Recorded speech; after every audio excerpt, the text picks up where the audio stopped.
I do not know who is out there right now, or how far this signal is getting, or if you are hearing me clear or half buried in static. I am in Phoenix, Arizona. I am in an apartment not far from downtown, just west of the freeway where the traffic never really dies, even at night. My name is Marno Vescari. I do captions for a streaming news service. Night shift. The job is simple and ugly at the same time. I fix spelling, I catch slurs, I cut profanity when a field reporter forgets he is live. I do it fast enough that most people never notice somebody is shaping what comes out of the screen. That is the whole point. Invisible hands.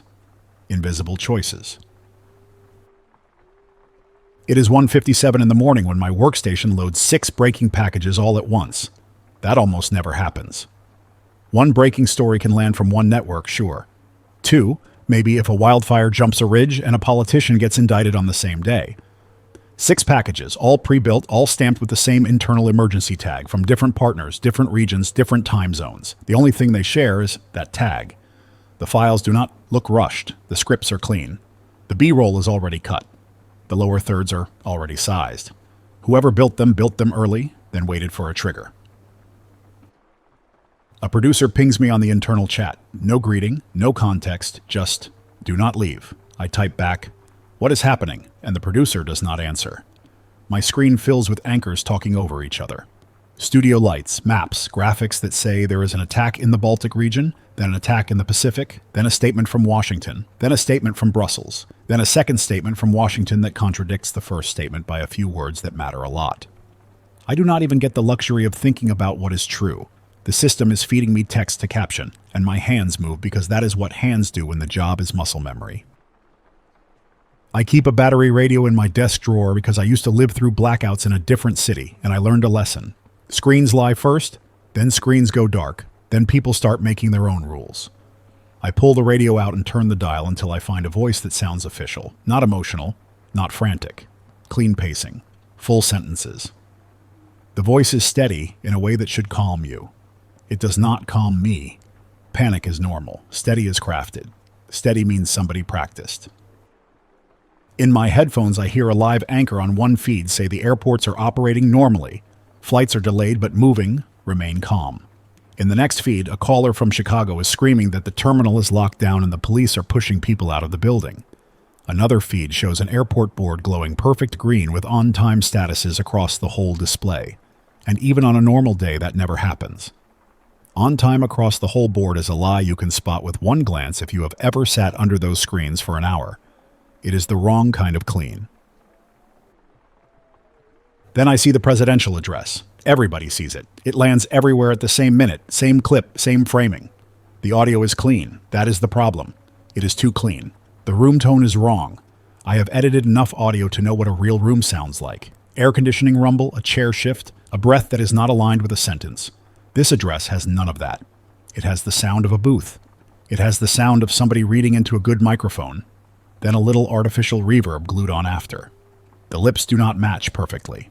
It is a tiny drift, the sort of thing a normal viewer will never notice, but I notice because my job is syncing words to faces for a living. The anchor on my main feed receives a message in his earpiece. I can see his eyes do the small flick to the side. His face freezes for maybe 1 second. Then he keeps reading, but the cadence changes. It is still his voice, still his face, but he is no longer steering. He is executing. That is what it looks like. That is the best way I can describe it without turning it into a speech. I start a log in a plain text file, time stamps in normal spoken time, what I see, what I hear, what does not match. While I'm doing that, my apartment building starts acting strange. The fire alarm panel in the hall does a trouble beep, one beep every 30 seconds. Then it clears itself, then it beeps again. Then it switches to a message that says security mode and the stairwell doors lock. My building does not have security mode. It has fire mode. It has normal mode. That is it. I open the door and test the handle to the stairwell. It is locked. I test the other stairwell. Locked. That is not a fire system doing its job. That is an access control system doing something it was told to do. Back at my desk, the caption system starts pushing pre-written phrasing in a way I have never seen. Normally, you have to type fast because anchors talk fast. Tonight, the system is feeding me lines ahead of time, full sentences already broken into caption chunks with timing marks.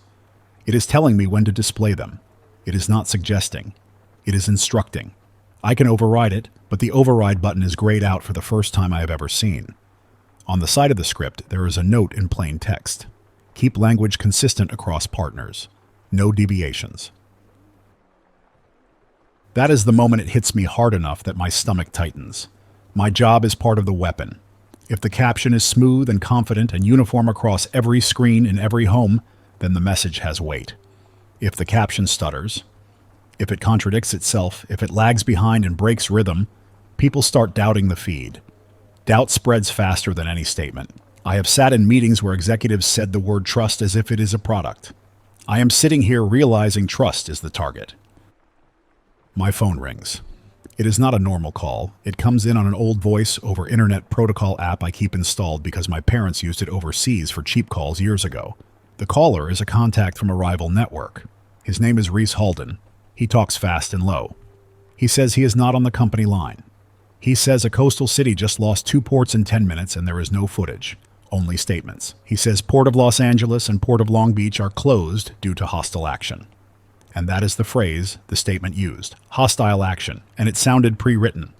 He says the only video he saw came from a freeway overpass and it showed smoke and nothing else. Then it vanished, scrubbed, replaced by a clean, still image of the harbor from 3 years ago. I ask him if he has confirmation. He laughs once, not because it is funny, because that is what you do when your brain is trying to reject a reality. He says confirmation is dead. He says the network is being fed packages from a central pipeline, and if he refuses to run them, his access will get cut. He tells me something I do not want to hear. His captions are also being pre-filled. He does not do captions. He is a segment editor. He can see the same kind of control creeping into every layer. When I hang up, my hands are shaking. I sit on them for a second to stop them from moving on their own. Then I stand up, and I look at my desk, my laptop, my little audio interface, my backup batteries, the radio, the cheap portable transceiver I bought 2 summers ago because I thought amateur radio would be a fun hobby.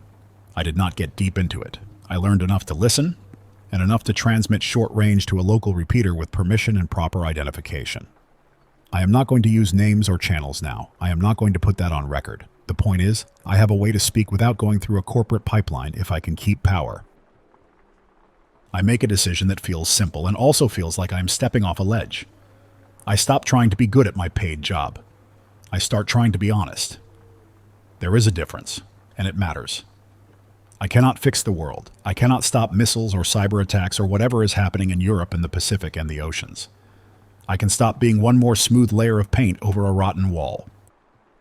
I open a new audio recording session on my laptop.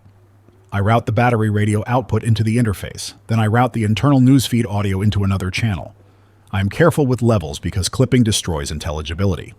And if I am going to do this, I want it clean enough that people can understand it. I also start recording my own mic because if somebody finds these files later, I want there to be a timeline. I want there to be a human voice that admits uncertainty and shows work. On one screen, a map of Europe blinks red across a corridor between Poland and Lithuania. On another, a map of the Pacific shows shipping lanes with little icons that keep disappearing and reappearing. Underneath, the anchor reads a line that says coordinated strikes on command and control assets. That phrase is vague on purpose. It lets you picture anything. It also lets the network say it later meant something smaller if the truth comes out uglier. I pull up a open flight tracking on another monitor. Normally, you can see planes over Arizona all night. Cargo flights, red-eyes, medevac flights, private jets. The constant mess of motion. At 2:20 in the morning, the map empties in steps, not all at once. First, the smaller aircraft vanish. Then the big commercial icons freeze and then drop off. That is not every plane landing at once. That is data going dark. Automatic dependent surveillance broadcast is how most planes publicly broadcast basic position data. It is not secret.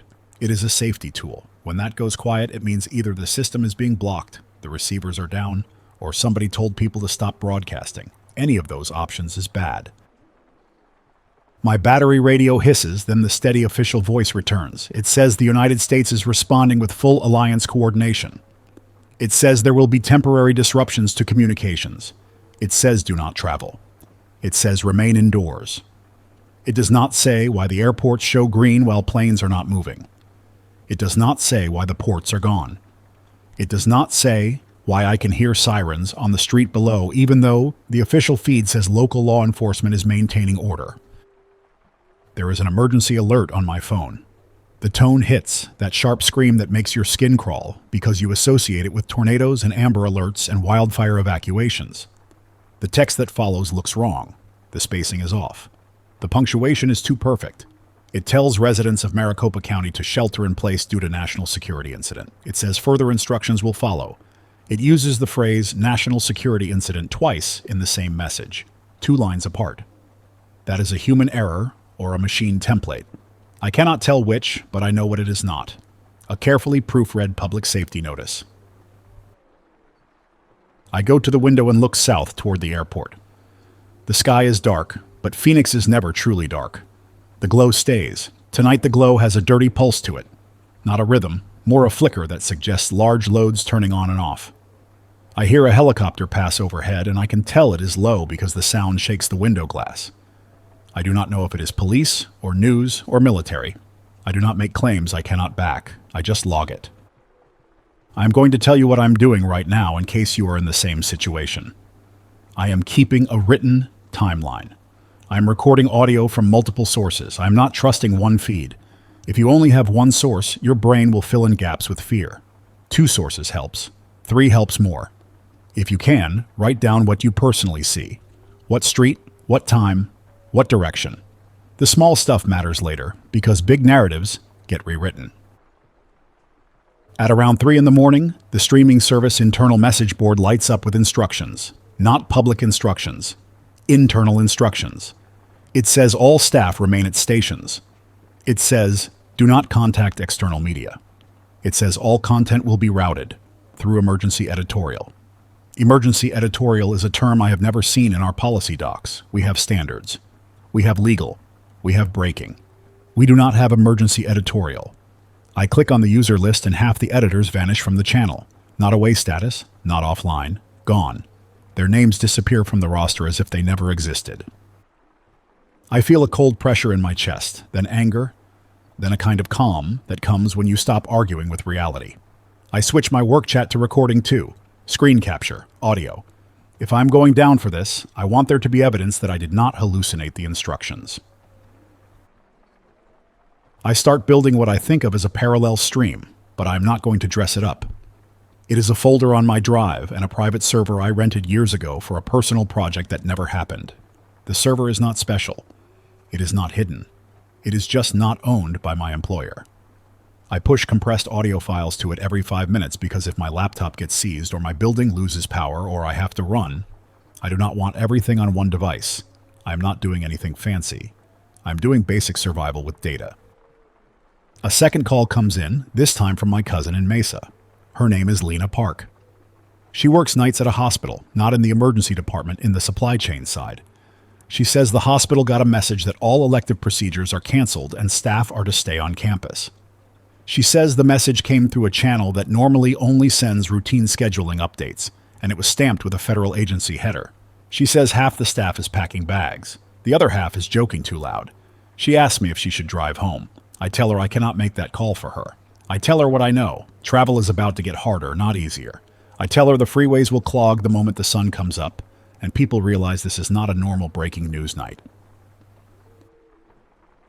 She says she heard something else. A rumor that Luke Air Force Base launched aircraft in large numbers, more than normal training. That is not hard to believe. Luke runs constant operations. You see jets all the time. The difference is volume. She says the windows at the hospital shook from sonic booms out west, and then the security office told staff to stay away from exterior doors. I write it down as an unverified report. I do not repeat it as fact. At 3:40 in the morning, my building's internet drops. Not a slow degrade, it just stops. The router still has lights. My laptop still sees the network. There is just no route out. I switch to my phone hotspot. It works for 2 minutes, then it throttles hard. Web pages half load, then freeze. Messages take forever. The voice over internet protocol app still works, but the sound is crunchy and delayed. That tells me something about prioritization. Some packets are being allowed through, others are being choked. I keep talking into this mic because I do not have a better move. If you are hearing me, it means some path still exists. It could be short range. It could be bounced. It could be picked up and repeated by someone else. I do not care how. I care that it is not coming through corporate hands. Here is the first thing I want to put in your head, and I want it there early. If the official voice is telling you the system is stable while your eyes see instability, trust your eyes. The voice has motives. Your eyes do not. If you are seeing your neighborhood go dark block by block, do not let a calm sentence tell you it is fine. Make your own plan based on what is physically happening where you live. At 4:10 in the morning, I hear a deep thump from far away. Not a sharp bang, more a low pressure wave. I go to the window again. I do not see a flash. I do not smell smoke. It could be construction. It could be a transformer blowing. It could be something worse miles out. That is the point. I cannot confirm. I log it, and I keep listening. The battery radio shifts to another voice, a local emergency desk voice, a person who sounds tired already. He says there are reports of sabotage against infrastructure across multiple states. He says crews are responding. He says conserve power. He says avoid unnecessary phone calls. He does not mention war, but he does not need to. The national voice already framed it. The local voice is trying to keep the city from spiraling. I hear the first line of traffic noise that sounds wrong at night. Engines revving hard. Somebody laying on a horn for too long. That is people moving with a goal, not people drifting home. I look down and see headlights streaming toward the freeway entrances, a lot of them. Too many for 4 in the morning.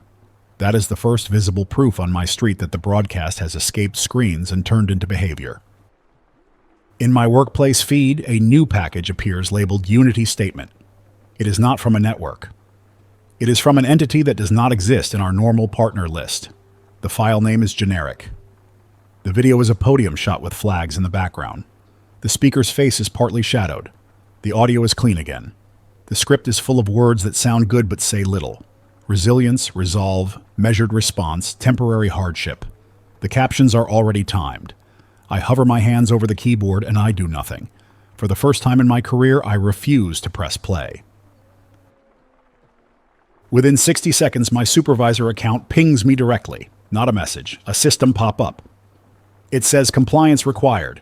It says failure to comply will result in immediate termination and legal action under emergency authorities. I read it twice.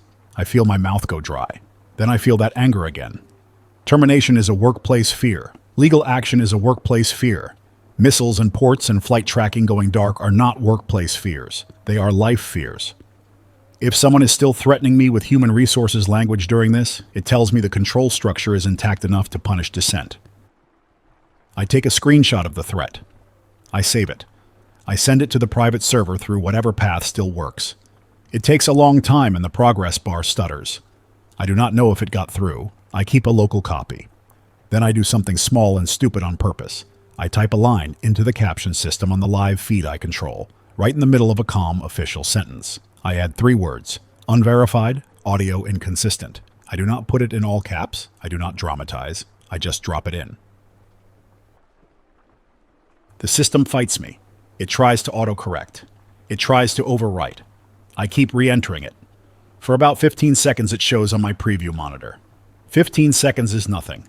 15 seconds is also long enough for somebody watching closely to see a crack. A crack is all I can offer. Immediately my access changes. My keyboard input starts lagging. My mouse stutters. The internal chat disconnects. Then a message appears. Your session has been transferred. I stare at it. Transferred to what? To who? A new cursor moves on my screen, not mine. Somebody is remotely controlling my workstation. He opens the settings. He disables my ability to type. He does not type back. He does not threaten me again. He just takes the tool away. That is worse than yelling. That is confidence.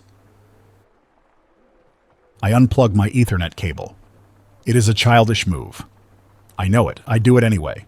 The cursor freezes. The system locks. My work is gone. My paycheck is gone. My job is gone. I breathe through my nose and I keep talking into this mic because at least this is still mine. If you are hearing me and you are in Phoenix, I'm going to give you the most practical thing I can, and I'm going to keep it basic. Fill containers with water now. Bathtub, bottles, whatever you have. If you have medication, get it in one bag you can grab. If you have cash, take some out now. If payment systems hiccup, cards become useless. If you have a car, Keep the tank above half if you can do it safely. Gas stations become chaos fast. If you have neighbors you trust, check on them, but do not open your door to strangers who are frantic and armed. That is not me being cruel. That is me being honest about what fear does to people. At 4:50 in the morning, the building power flickers. Just once. Lights dip, then return. The refrigerator hum changes pitch for a second. That flicker is a warning.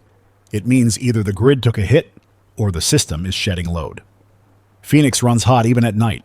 The grid here is built for air conditioning demand. If demand spikes and supply gets shaky, utilities will drop areas to keep the whole system from collapsing. You do not want to be in an elevator when that happens. I put on clothes I can move in, shoes, belt, a light jacket even though it is not cold because pockets matter. I pack a backpack with water, a flashlight, spare batteries, a small first aid kit, and a paper notebook. I do not pack heavy. If I have to run down locked stairwells, heavy gets you hurt. I also put a small tool in the bag to pry open basic things. Not a weapon, a tool. You do not want to be trapped behind a locked door because a software system decided you should be contained. A knock hits my door. Hard. Not polite. I freeze. The second knock hits. Then a man's voice says my name. I recognize it. It is Darius Cole from 2 doors down. He is a rideshare driver. He always smells like fast food and cologne when you pass him in the hall. He sounds scared. He says the stairwells are locked and the lobby doors will not open and he cannot get his car out of the garage because the gate is stuck. He asks if I know what is happening. I do not open the door all the way. I crack it and keep the chain on. I tell him the truth. I do not know. I tell him I heard official messages that do not match reality. I tell him to stay inside, keep water, do not get into fights in the hall. He asks me if this is the war. I do not answer with certainty because certainty is what got us into this mess. I tell him the news feed is saying it is a global conflict and that communications are being manipulated. He looks past me into my apartment and sees the radio and the mic and the wires, and he understands I am doing something. He asks if he can listen. I let him in because he is known to me and because leaving him out there might push him into panic. Panic spreads. Containment matters. Darius sits on the edge of my couch and stares at my screens. He is not a conspiracy guy. He is a guy who works too much and complains about tips. He says he got a message from the rideshare app saying service is suspended under emergency authority. That app never says authority. It says service issues. Authority is a word from government templates. He says his bank app is timing out. He says his group chat is full of people sharing a video of a bomb in New York, but when he clicks it, it shows a different video of fireworks from years ago. He asks me how that happens. I tell him I do not know, but I tell him I have seen video swaps before during normal news, just not at this scale. At 5:30 in the morning, the sun starts bleeding into the sky. Phoenix mornings have a clean light. That light does not help today.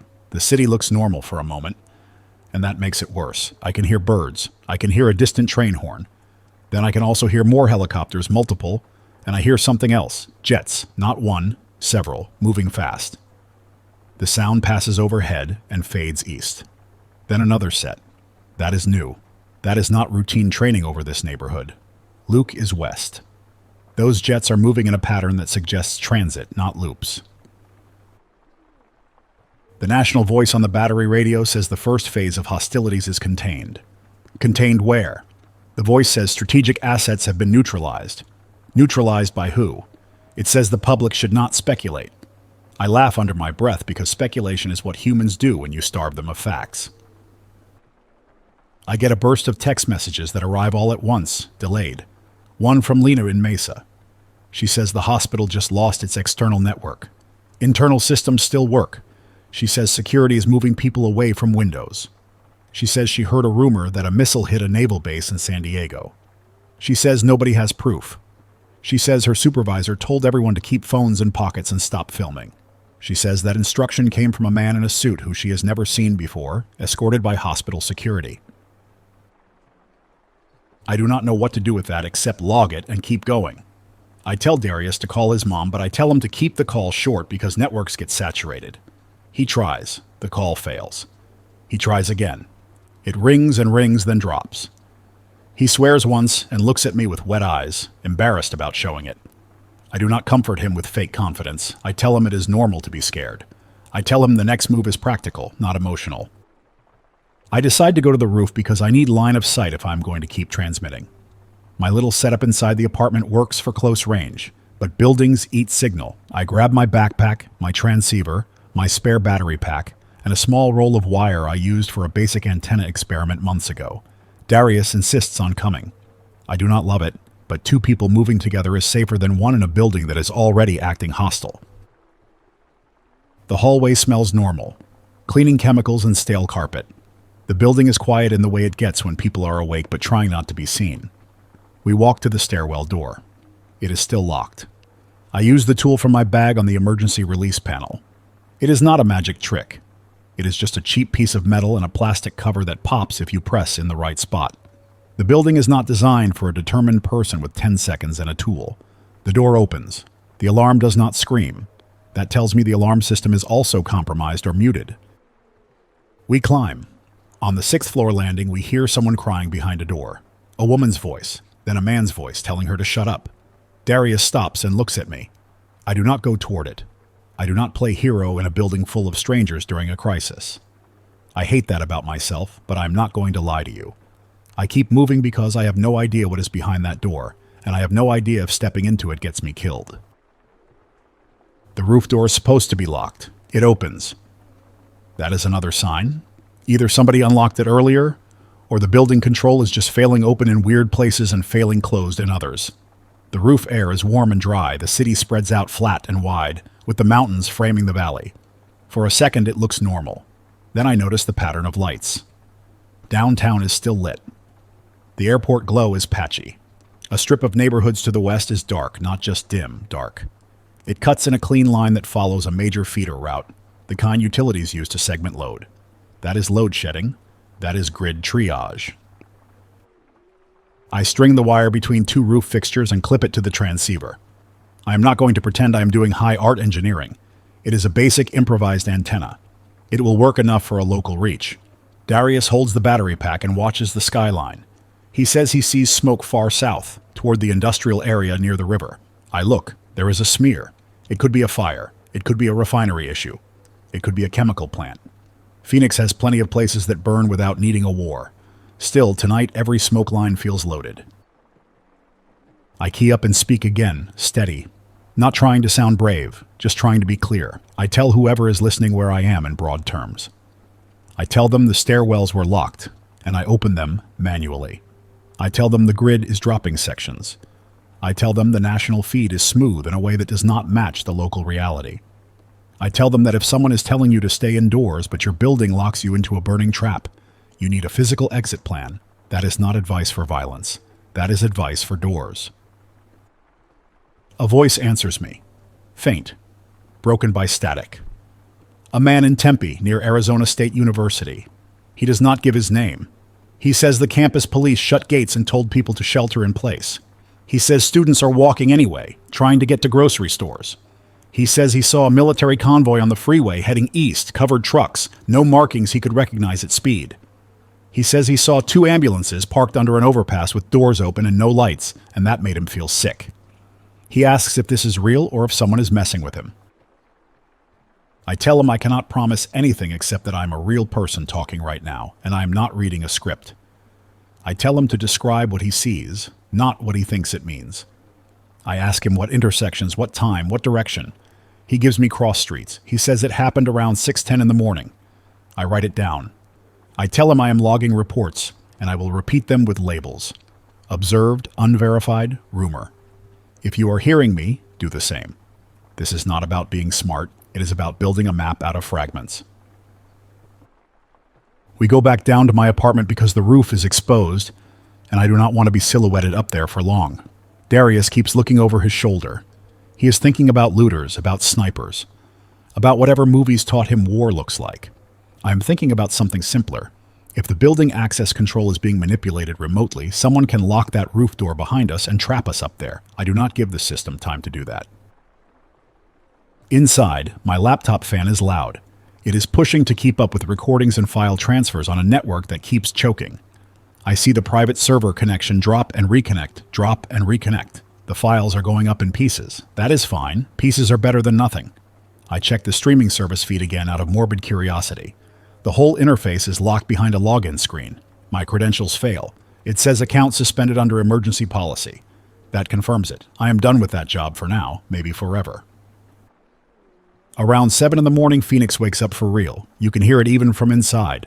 Car doors slamming. Voices in the courtyard. Someone dragging a suitcase down a walkway. A dog barking nonstop. Then the first shouting in the parking lot. I look out and see 2 men arguing near a pickup truck. One man is holding a gas can. The other man is trying to grab it. They are not talking about politics. They are talking about fuel. That is where order breaks first. Not ideology. Logistics. Darius says we should go to the grocery store right now, grab supplies. He is right about the need, wrong about the timing. The first wave is going to hit stores in the next hour. The shelves will strip fast. People will fight. Police will show up, then leave when they get a new priority. I tell him we stay put until we have more clarity. He looks at me with anger. He says clarity will never come. He says I am acting calm because I have a plan, and he does not. He is partly right. I do have a plan. Keep transmitting. Keep logging. Keep my body safe. That is a plan, even if it is small. We compromise. We do not go far. We go to the corner convenience store 2 blocks away, not the big supermarket. We bring only what we can carry. We move fast and we keep our heads down. I keep the transceiver in my bag. I keep the radio on. I keep listening while walking because audio is faster than video now. Outside, the air feels normal. That is the weird part. No ash, no chemical smell, no obvious sign of apocalypse. Just a city under stress. People in pajamas at the gas station. A woman with a baby in a carrier arguing with a cashier through a cracked security window. A guy on a bike filming everything, narrating into his phone. I watch him and I think, that is going to get him hurt. Not by bombs. By desperate humans who do not want to be filmed while they do something ugly. The convenience store has a line. People are buying water, batteries, canned food, cigarettes, liquor. The cashier looks half asleep, eyes darting.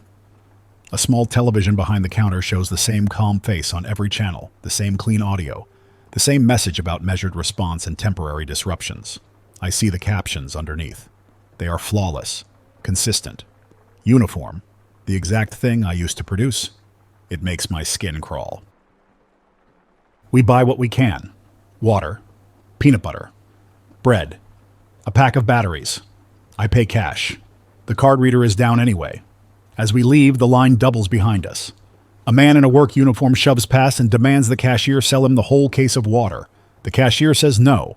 The man reaches over the counter. Darius grabs my sleeve and pulls me out the door before I can make a stupid choice. That is another honest detail.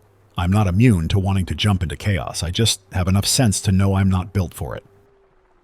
Back in the apartment, I broadcast what I saw. Not a dramatic report. Just facts, lines forming, card readers down, cash moving, people arguing over water. If you are hearing me and you are somewhere else, tell me your local equivalents. I do not need rumors about missiles. I need to know if your grocery store is functioning. I need to know if your gas station is controlled. Those are the signals that predict how fast things will degrade. A woman calls in on the same amateur path. Shaky signal. She is in Glendale, near a big shopping complex. She says the mall security shut the doors and told everyone to leave, but the parking lot is full and nobody can exit because the traffic lights are out. She says police cars rolled through with loudspeakers saying go home, but home is across intersections that are now 4-way stops with angry drivers. She says she saw a crash and nobody stopped because everyone is in a hurry to beat whatever comes next. She asks me if the power will come back. I tell her the truth. The power can come back in pockets. Utilities can reroute. They can isolate faults. If the issue is cyber control, they can flip to manual in some places. If the issue is physical destruction of high-voltage transformers, replacement is slow because those transformers are huge and custom and not stored in every city. That is a known weak point. It is not a secret. I tell her to treat every outage as potentially long. Plan for days, not minutes. Around 8:30 in the morning, the National Voice returns with a new claim. The war already ended. Those exact words. War already ended. It says hostile forces have been neutralized. It says normal operations will resume. Then, 2 minutes later, another voice cuts in on the same band, different texture, and says citizens should prepare for extended disruption due to retaliatory actions. That is contradiction in the open. That is not a mistake. That is a contest for the channel.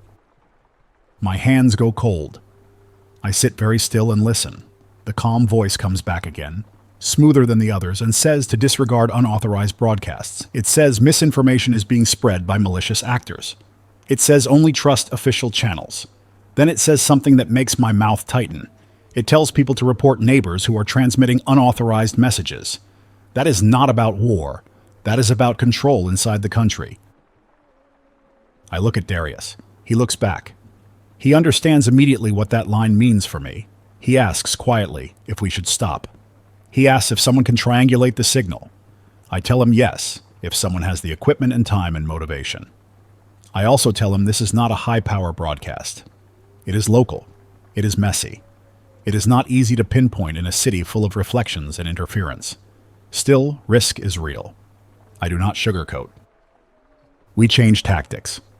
We transmit shorter bursts. We move the antenna inside. We keep the audio recordings running, and we push files out when we can. We keep the battery radio on low. We stop turning on bright lights near windows.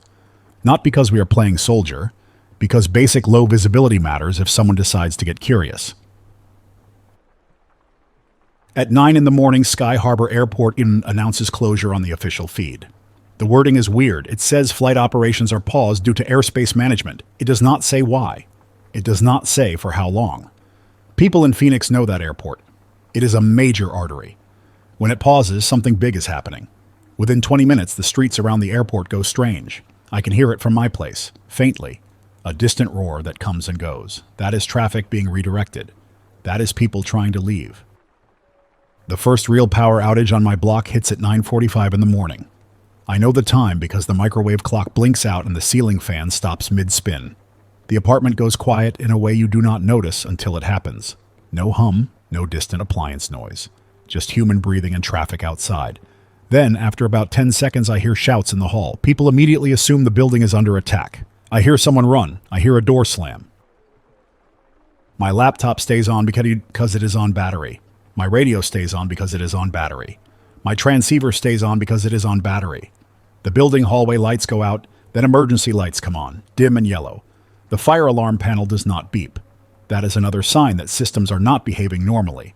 In a normal outage, the panel screams trouble. Tonight, it stays quiet. I broadcast through the outage, short, calm, practical. I say power is out on my block near downtown Phoenix. I say it happened around 9:45 in the morning. I say I do not hear explosions. I say I do hear increased shouting and car horns. I ask others to report outages with location and time. That is how you map load shedding. That is how you see if it is random or patterned. Reports come in. South Scottsdale lost power at around 9:40. A chunk of Tolson went dark earlier.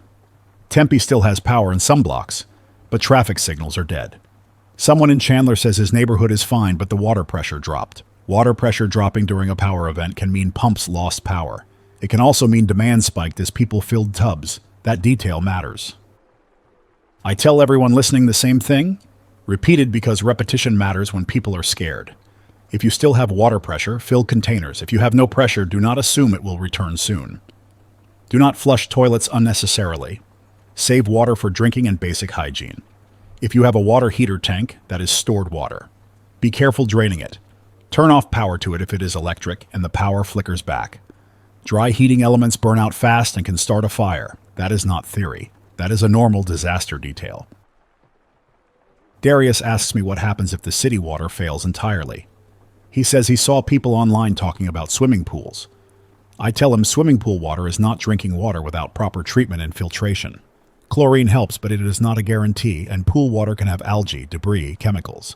You can treat it, but you need a plan. We do not have a plan for that yet. We might soon. I hate saying that.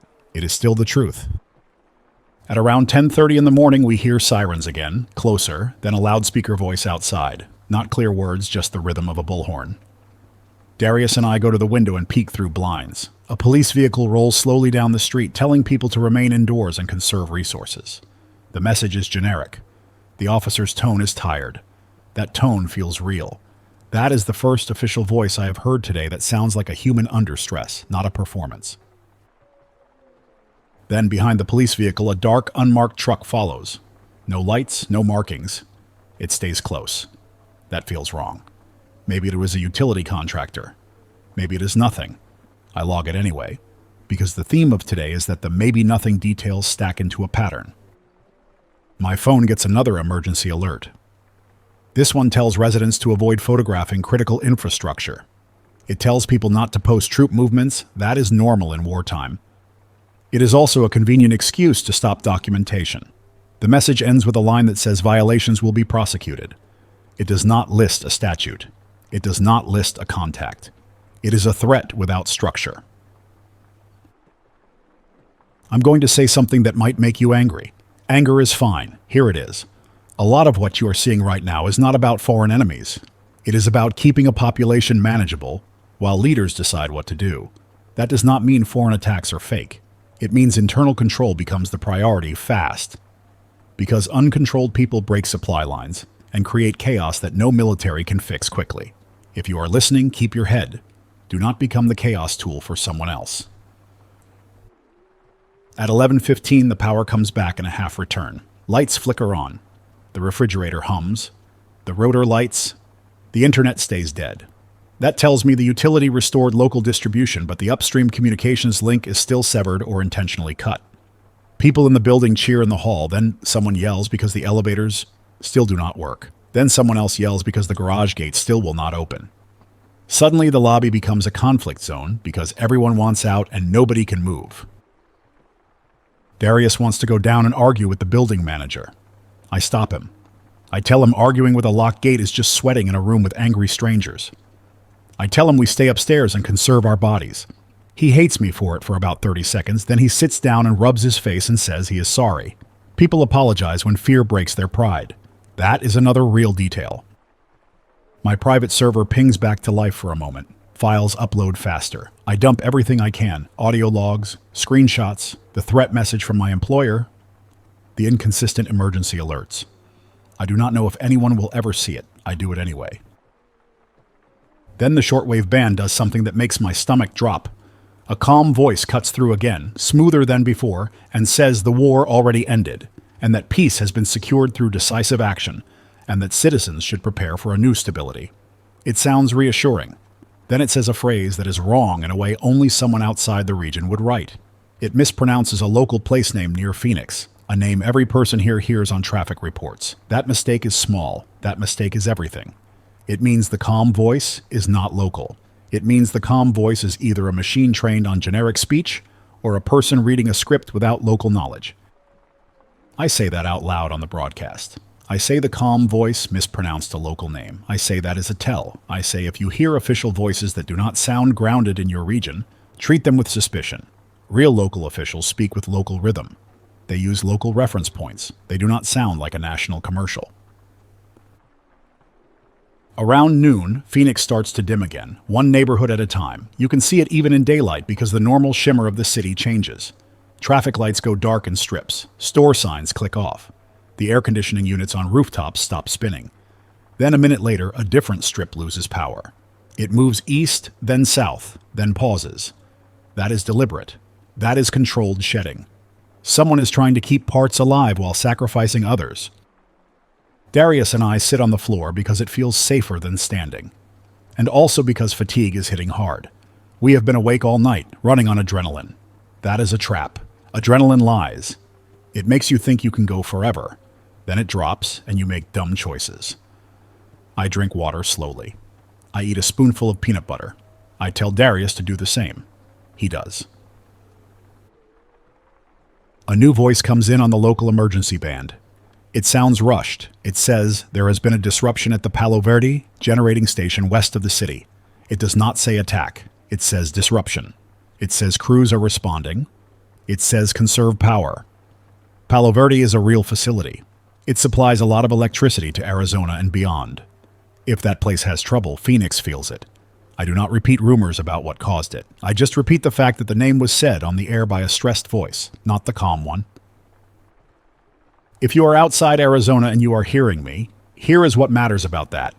Large power plants rely on stable grid connections.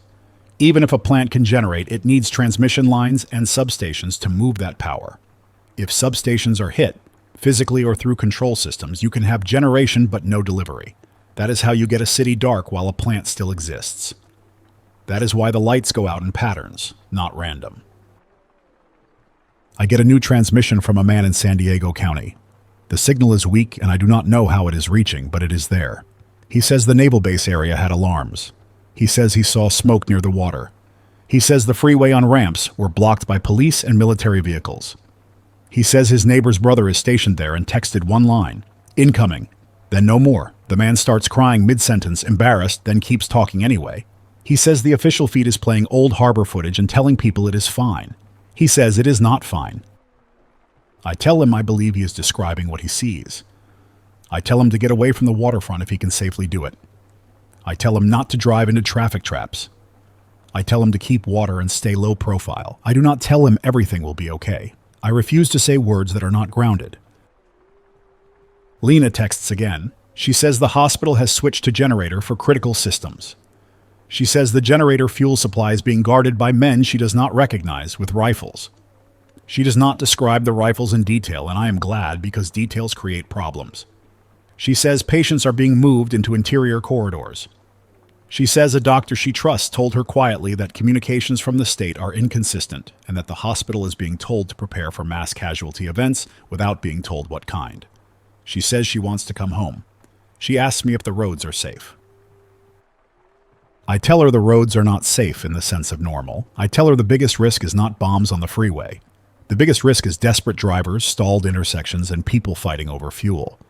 I tell her if she leaves, she should do it before the afternoon heat, before panic peaks. I tell her to bring water and keep her car doors locked at stops. I tell her not to stop for strangers waving her down, unless she is certain it is a known person. That is harsh. That is also survival.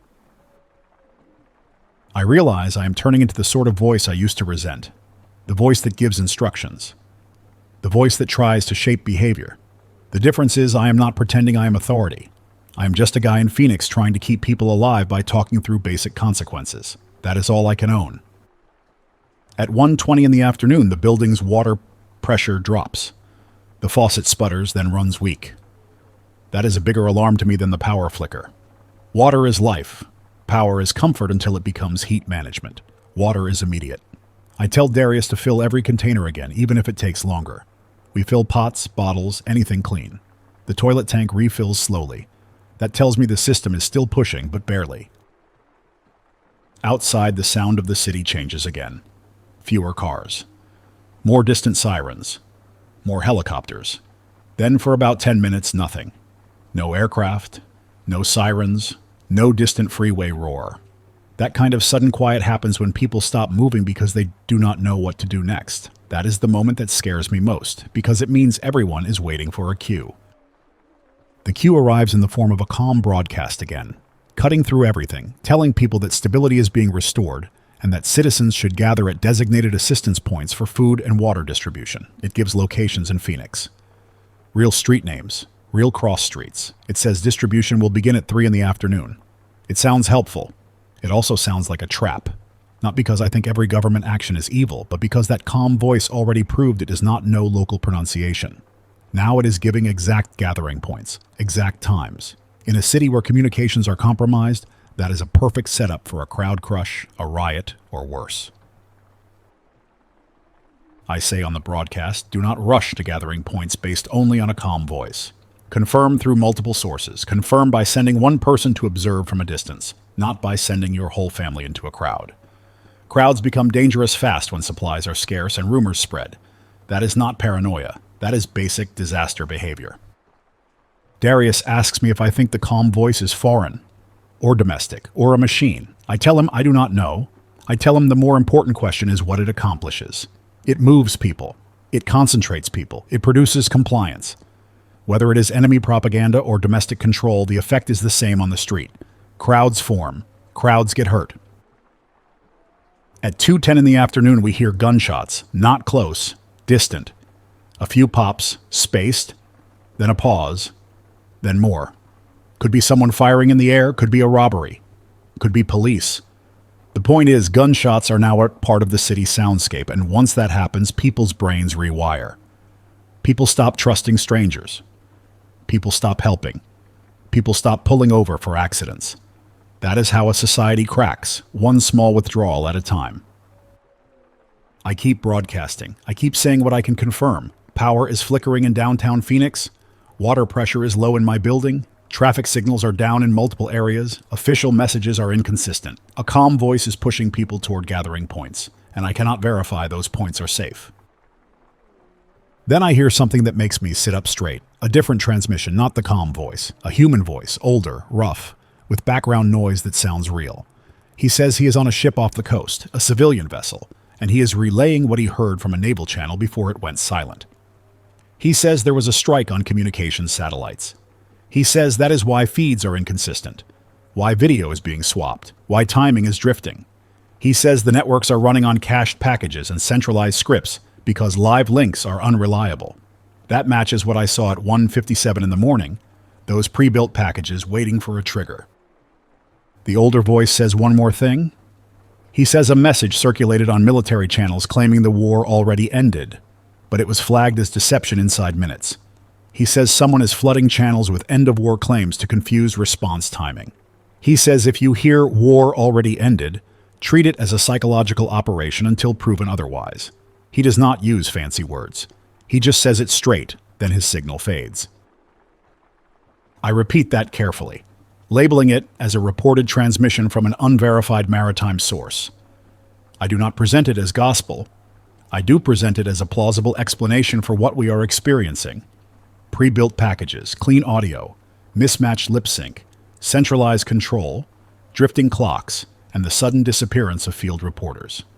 If satellites are disrupted, live uplinks become scarce. When live becomes scarce, scripted becomes king. At 3 in the afternoon, the city outside starts to go dark again, more aggressively. Whole chunks, not just one street. The apartment across from mine loses power and stays dark.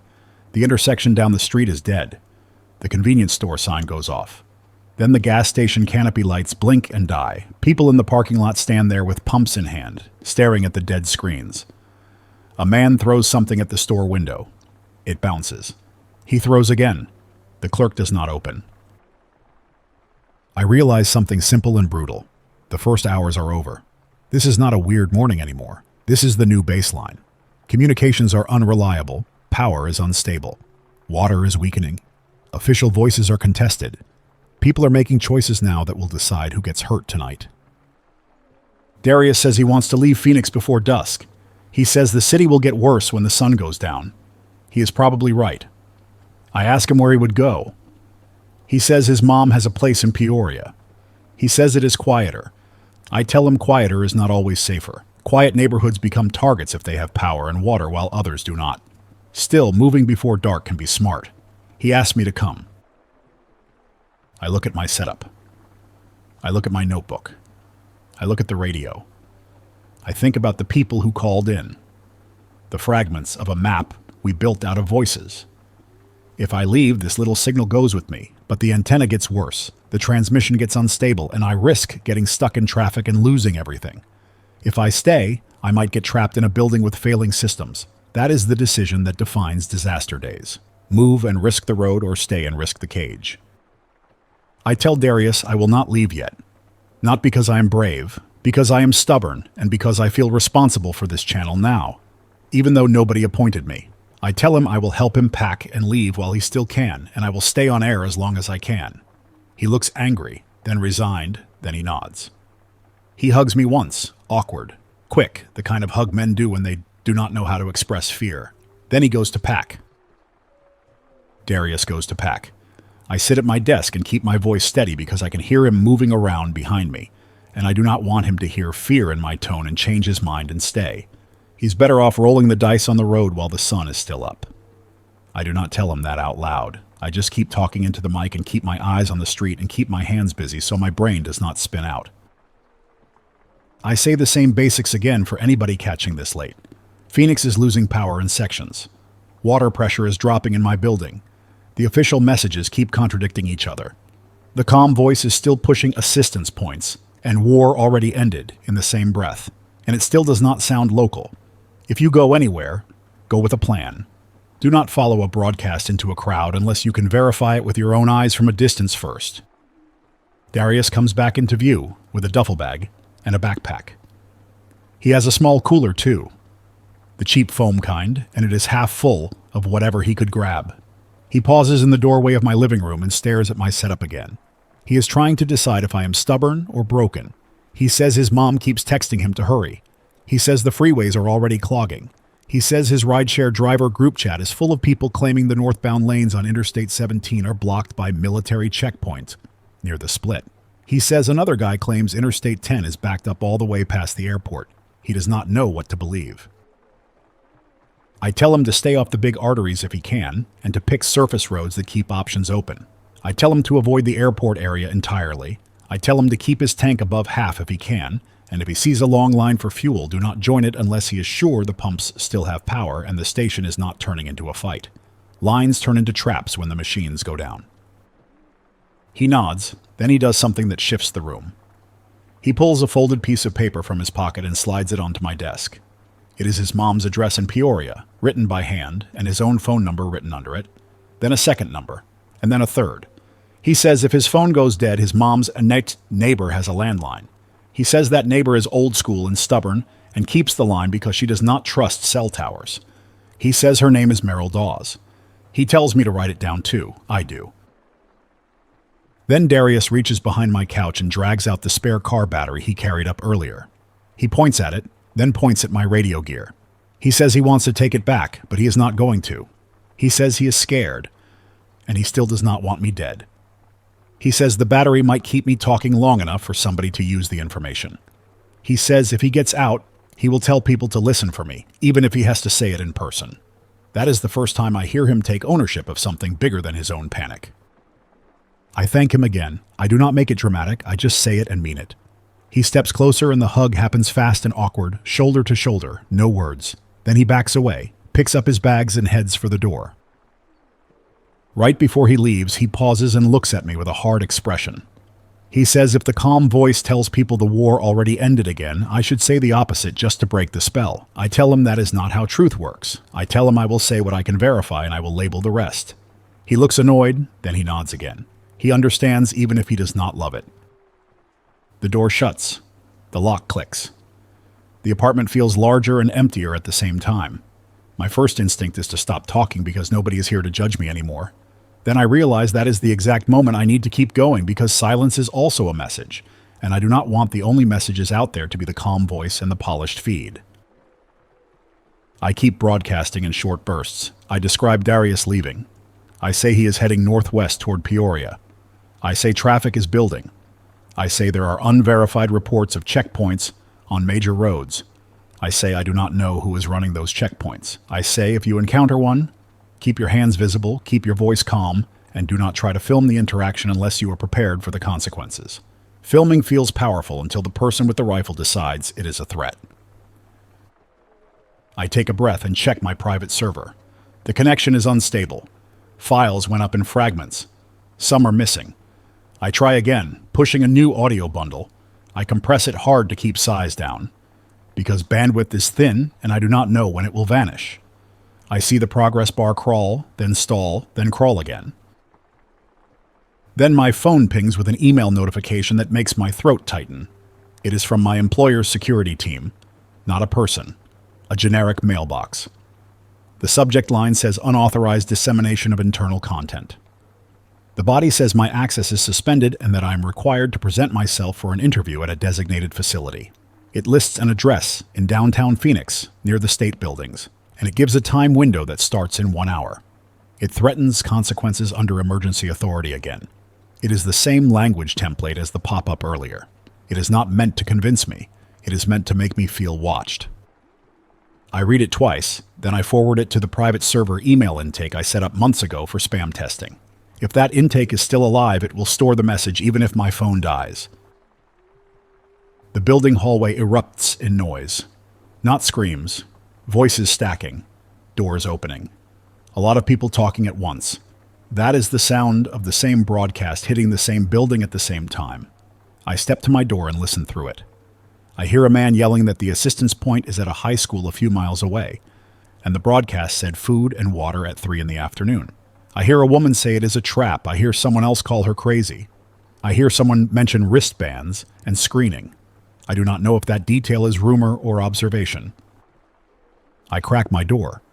The hall is dim again, emergency lights only.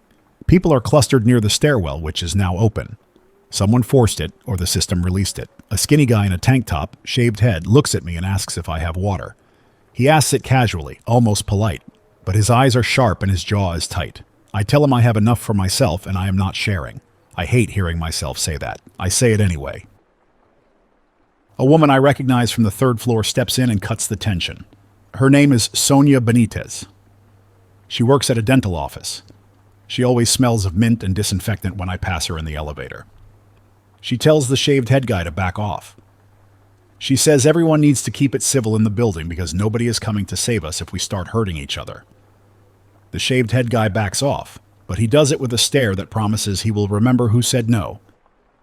Sonia pulls me aside and speaks low. She says she heard 2 men in the lobby earlier talking about a communications sweep. She says one of them claimed his cousin in Glendale got visited by federal contractors asking about radios and generators. She says the men in the lobby kept repeating the phrase, unauthorized transmitters. She asks me if I am transmitting. I pause too long. She sees the pause and understands. She does not panic. She does not accuse. She just nods and says, if they come to this building, she wants warning. She says she has a brother in Buckeye and she wants to get word out before roads shut down. I tell her I will warn her if I can. I also tell her to keep her phone charged and keep a paper note of addresses and numbers because digital contact lists vanish when networks go weird. She nods again. She already knows. Back inside, I turn my volume down and listen to the battery radio. The local emergency voice is gone. The calm voice dominates again. It is still telling people to gather at assistance points, and now it adds a new layer. It says citizens must bring identification to receive aid. It says those without identification will be processed separately. Processed. That word is heavy.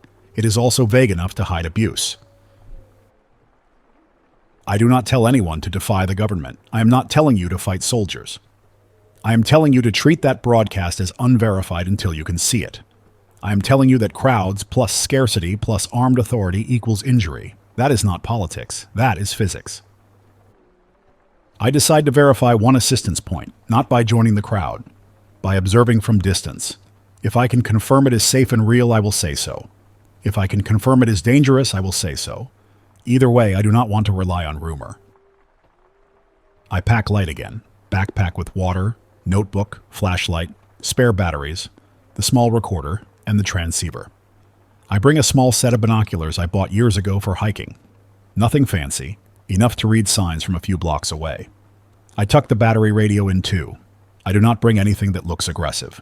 If I get stopped, I want to look like a nervous civilian, not an operator. Before I leave, I set my apartment to look empty. Curtains partly closed. No bright screens visible. I unplug anything that could surge if power snaps back. I hide the main microphone and the interface under a towel in a kitchen cabinet. If someone breaks in, I do not want the first glance to scream broadcast. I leave the notebook on me.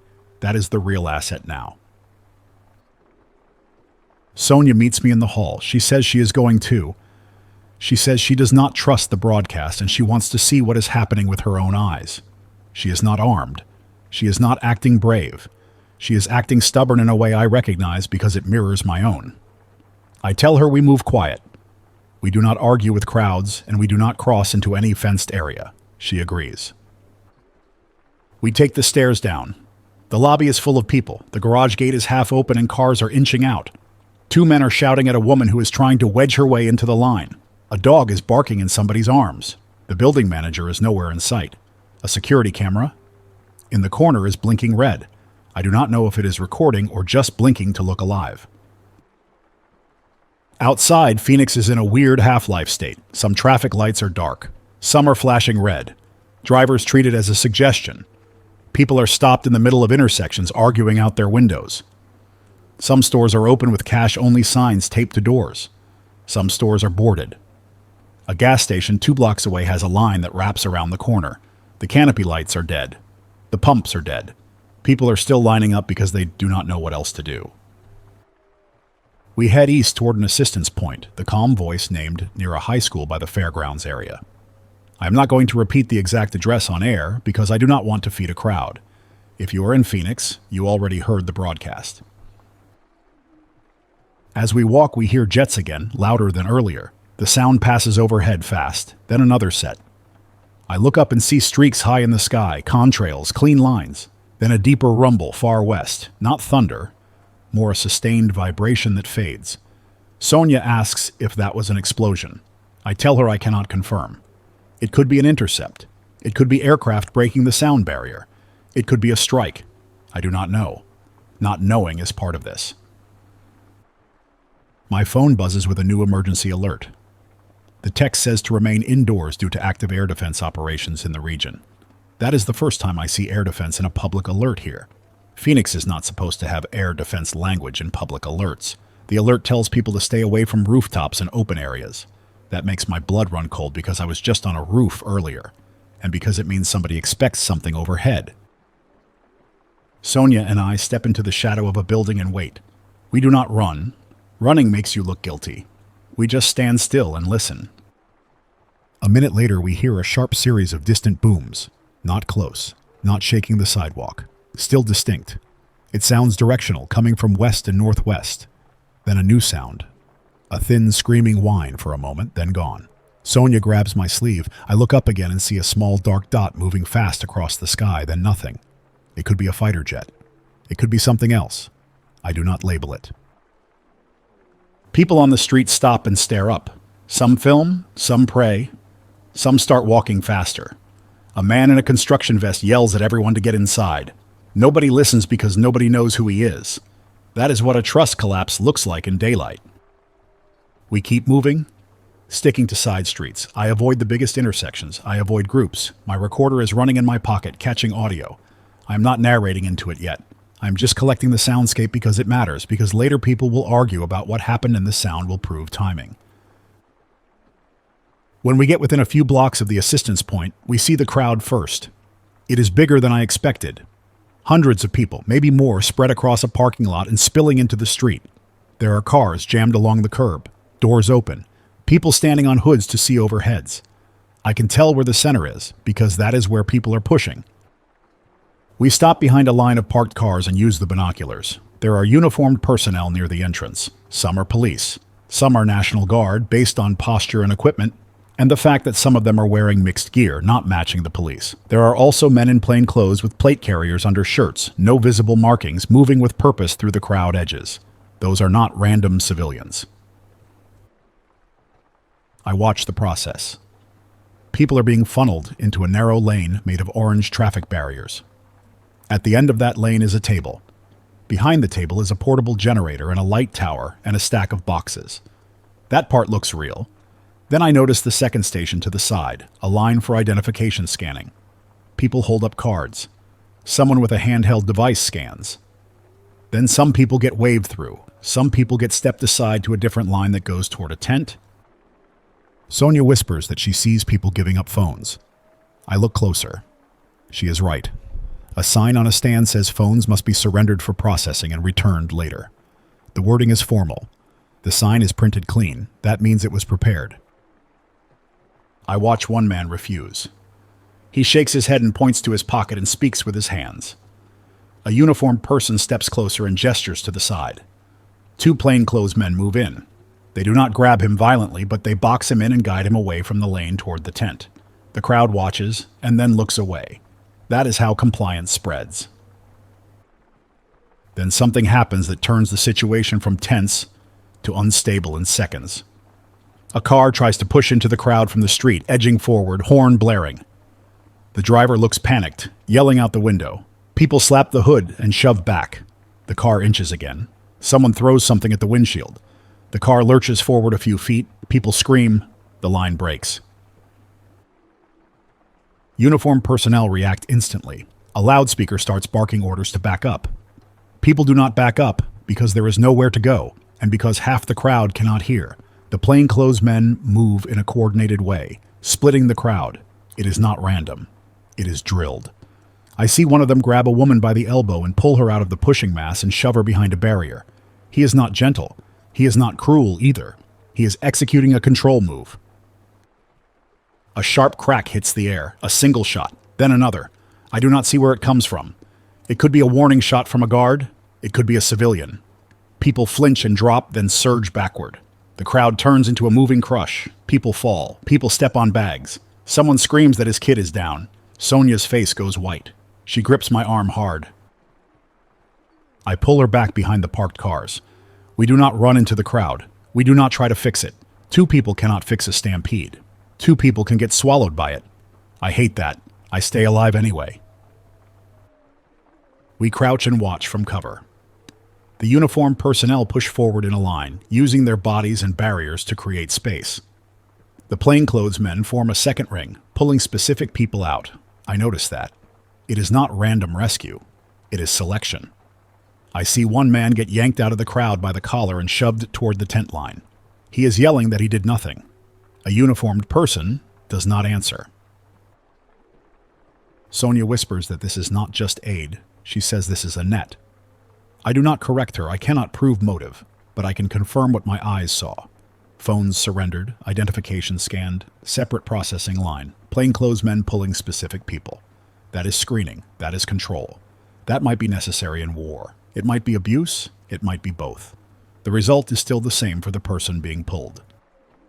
We back out, staying on side streets, moving fast. My recorder is still running. My heart is pounding in a way that makes me taste metal. Sonia is breathing hard and trying not to cry. She keeps saying she just wanted water and she just wanted to know what was real.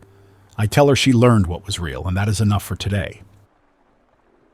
2 blocks away, we pass a small group of people walking toward the crowd with empty suitcases and duffel bags. One man has a rolling cooler. A woman is holding a folder of documents. I want to stop them and warn them. Then I look at their faces and I realize warning them might not help. People hear what they want to hear when fear is in charge.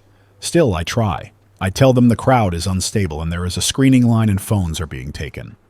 The man with the cooler laughs and says, "Good, he has nothing to hide." He says he wants order. He says he wants somebody in charge. Then he keeps walking. I do not argue. I log it in my mind and we keep moving. On the way back, we cut through a neighborhood where power is out entirely. No streetlights, no traffic signals, no store signs. In daylight, that still feels wrong. The air is hot. The sidewalks are empty. Most doors are shut. The few people outside are moving fast, carrying bags, looking down, avoiding eye contact. The only constant sound is helicopters, circling somewhere far above the buildings, then fading. We get closer to my building and see a new detail, a checkpoint on the main street a few blocks south. 2 vehicles are parked across lanes. Police are waving cars through one by one. Some cars are being turned around. I cannot see the reason. I do not approach. I do not want to be close enough to get asked questions. Sonia and I take a side alley and slip back into our building from the courtyard entrance. Inside, the lobby feels different now. Tighter. People are watching each other. A man is sitting on the floor with a backpack and a baseball bat across his knees, trying to look casual. He is failing. A woman is crying quietly by the mailboxes. 2 teens are arguing with an older man about whether the assistance point was safe. Someone shouts that it is fine, and the people getting pulled aside deserved it. Someone else shouts back that nobody deserves to be pulled into a tent for refusing to hand over a phone. Sonia and I do not join the argument. We go straight upstairs. I lock my door behind us and I tell her she cannot stay long because I do not know what tonight becomes. She nods and says she only came up to hear me transmit because she wants to know I will tell the truth. That hits me hard because she is putting trust in a stranger she rides an elevator with, not in the smooth national voice. That should not be normal. It is normal now. I transmit immediately, short and clear. I report what I saw at the assistance point. Crowd size, lanes, identification scanning, phones surrendered, separate processing line, plainclothes men pulling people out, shots fired, stampede. I label it as direct observation by me and a witness named Sonia. I do not accuse anyone of crimes. I do not tell people to fight. I tell people to avoid crowding and to verify aid sites from distance. For the first time all day, I get an immediate response that is not just fear. A man in Mesa comes on and says he saw the same thing at a different assistance point near a community college. He says the process was identical. He says his brother got waved into the tent line after refusing to surrender his phone. He says he followed, and a guard told him to leave or he would be detained too. He says his brother has not returned. He says the aid boxes were real, but the screening process was the main event. I ask him one question that matters. I ask him if he saw any medical staff, any clear signage about the purpose of the screening, any paperwork, any posted rights. He says no. He says the only signage was phone surrender and identification requirement. That is a detail I can work with. Then another voice cuts in, a woman in Flagstaff. She says, Interstate 17 northbound is closed and stretches due to military operations, and she saw convoys moving south. She says the sky over the west horizon had flashes last night. She says there are rumors of an attack at a base near the Nevada border. She says the official feed is still telling people to remain calm and that the war is contained. I keep doing what I promised. I label her report as unverified. I also note the pattern: road closures, convoys, air defense alerts, screening stations. Whatever war is happening out there, there is a second war happening inside the country, a war over movement and information. My phone buzzes again. A message from Lena. She says she is leaving the hospital now, heading west toward me, because the hospital is being secured by a federal team, and staff are being told they cannot leave without signing paperwork. She says her supervisor whispered that the paperwork includes a non-disclosure clause. She says she refused and got threatened with detention. She says she slipped out with a small group during a shift change confusion. She says she is driving in her scrubs. She says traffic is bad. She says she sees smoke near the airport. She asks if my building is safe.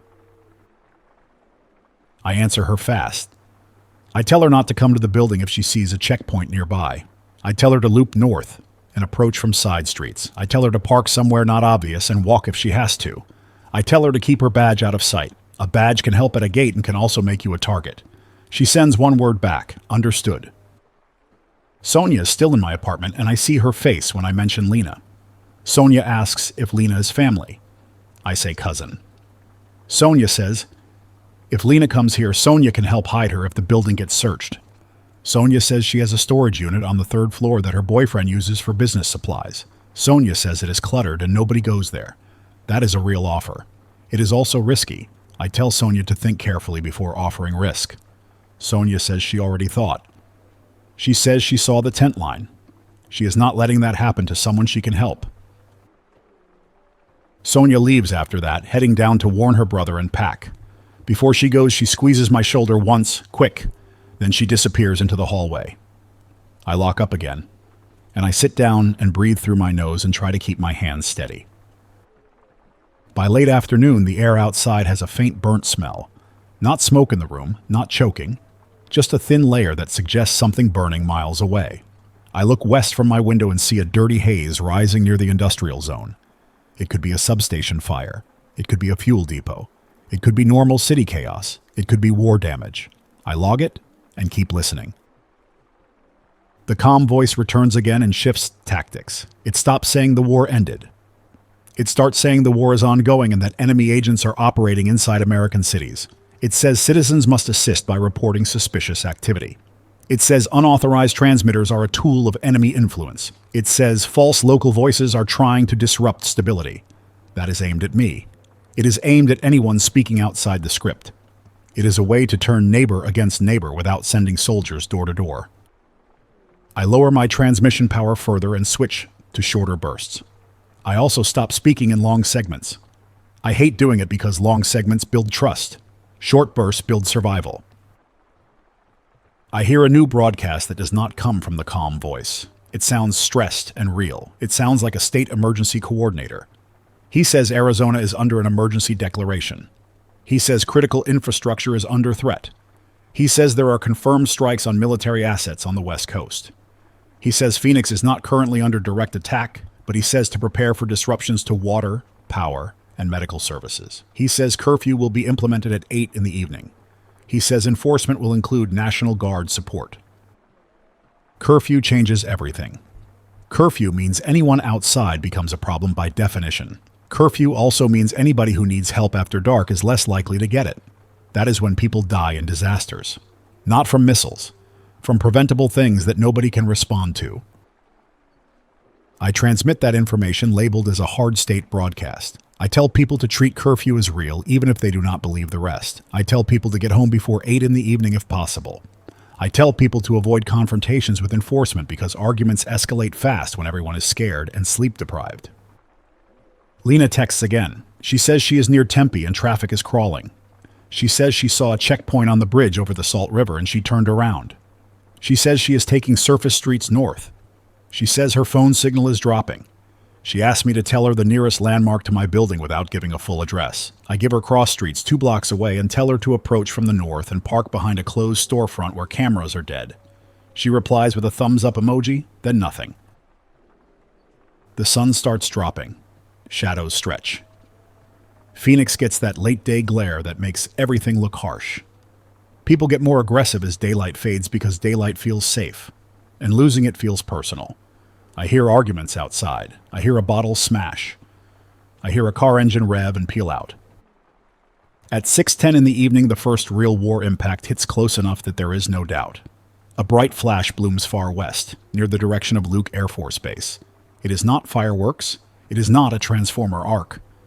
It is a sustained bright burst, then a second smaller flash, then a rolling boom that arrives a few seconds later and rattles my window frames. My stomach drops, and my skin goes cold. Sonia was right earlier when she said this is not just aid, this is war. Then the sky fills with a sound. Jets, many, moving fast.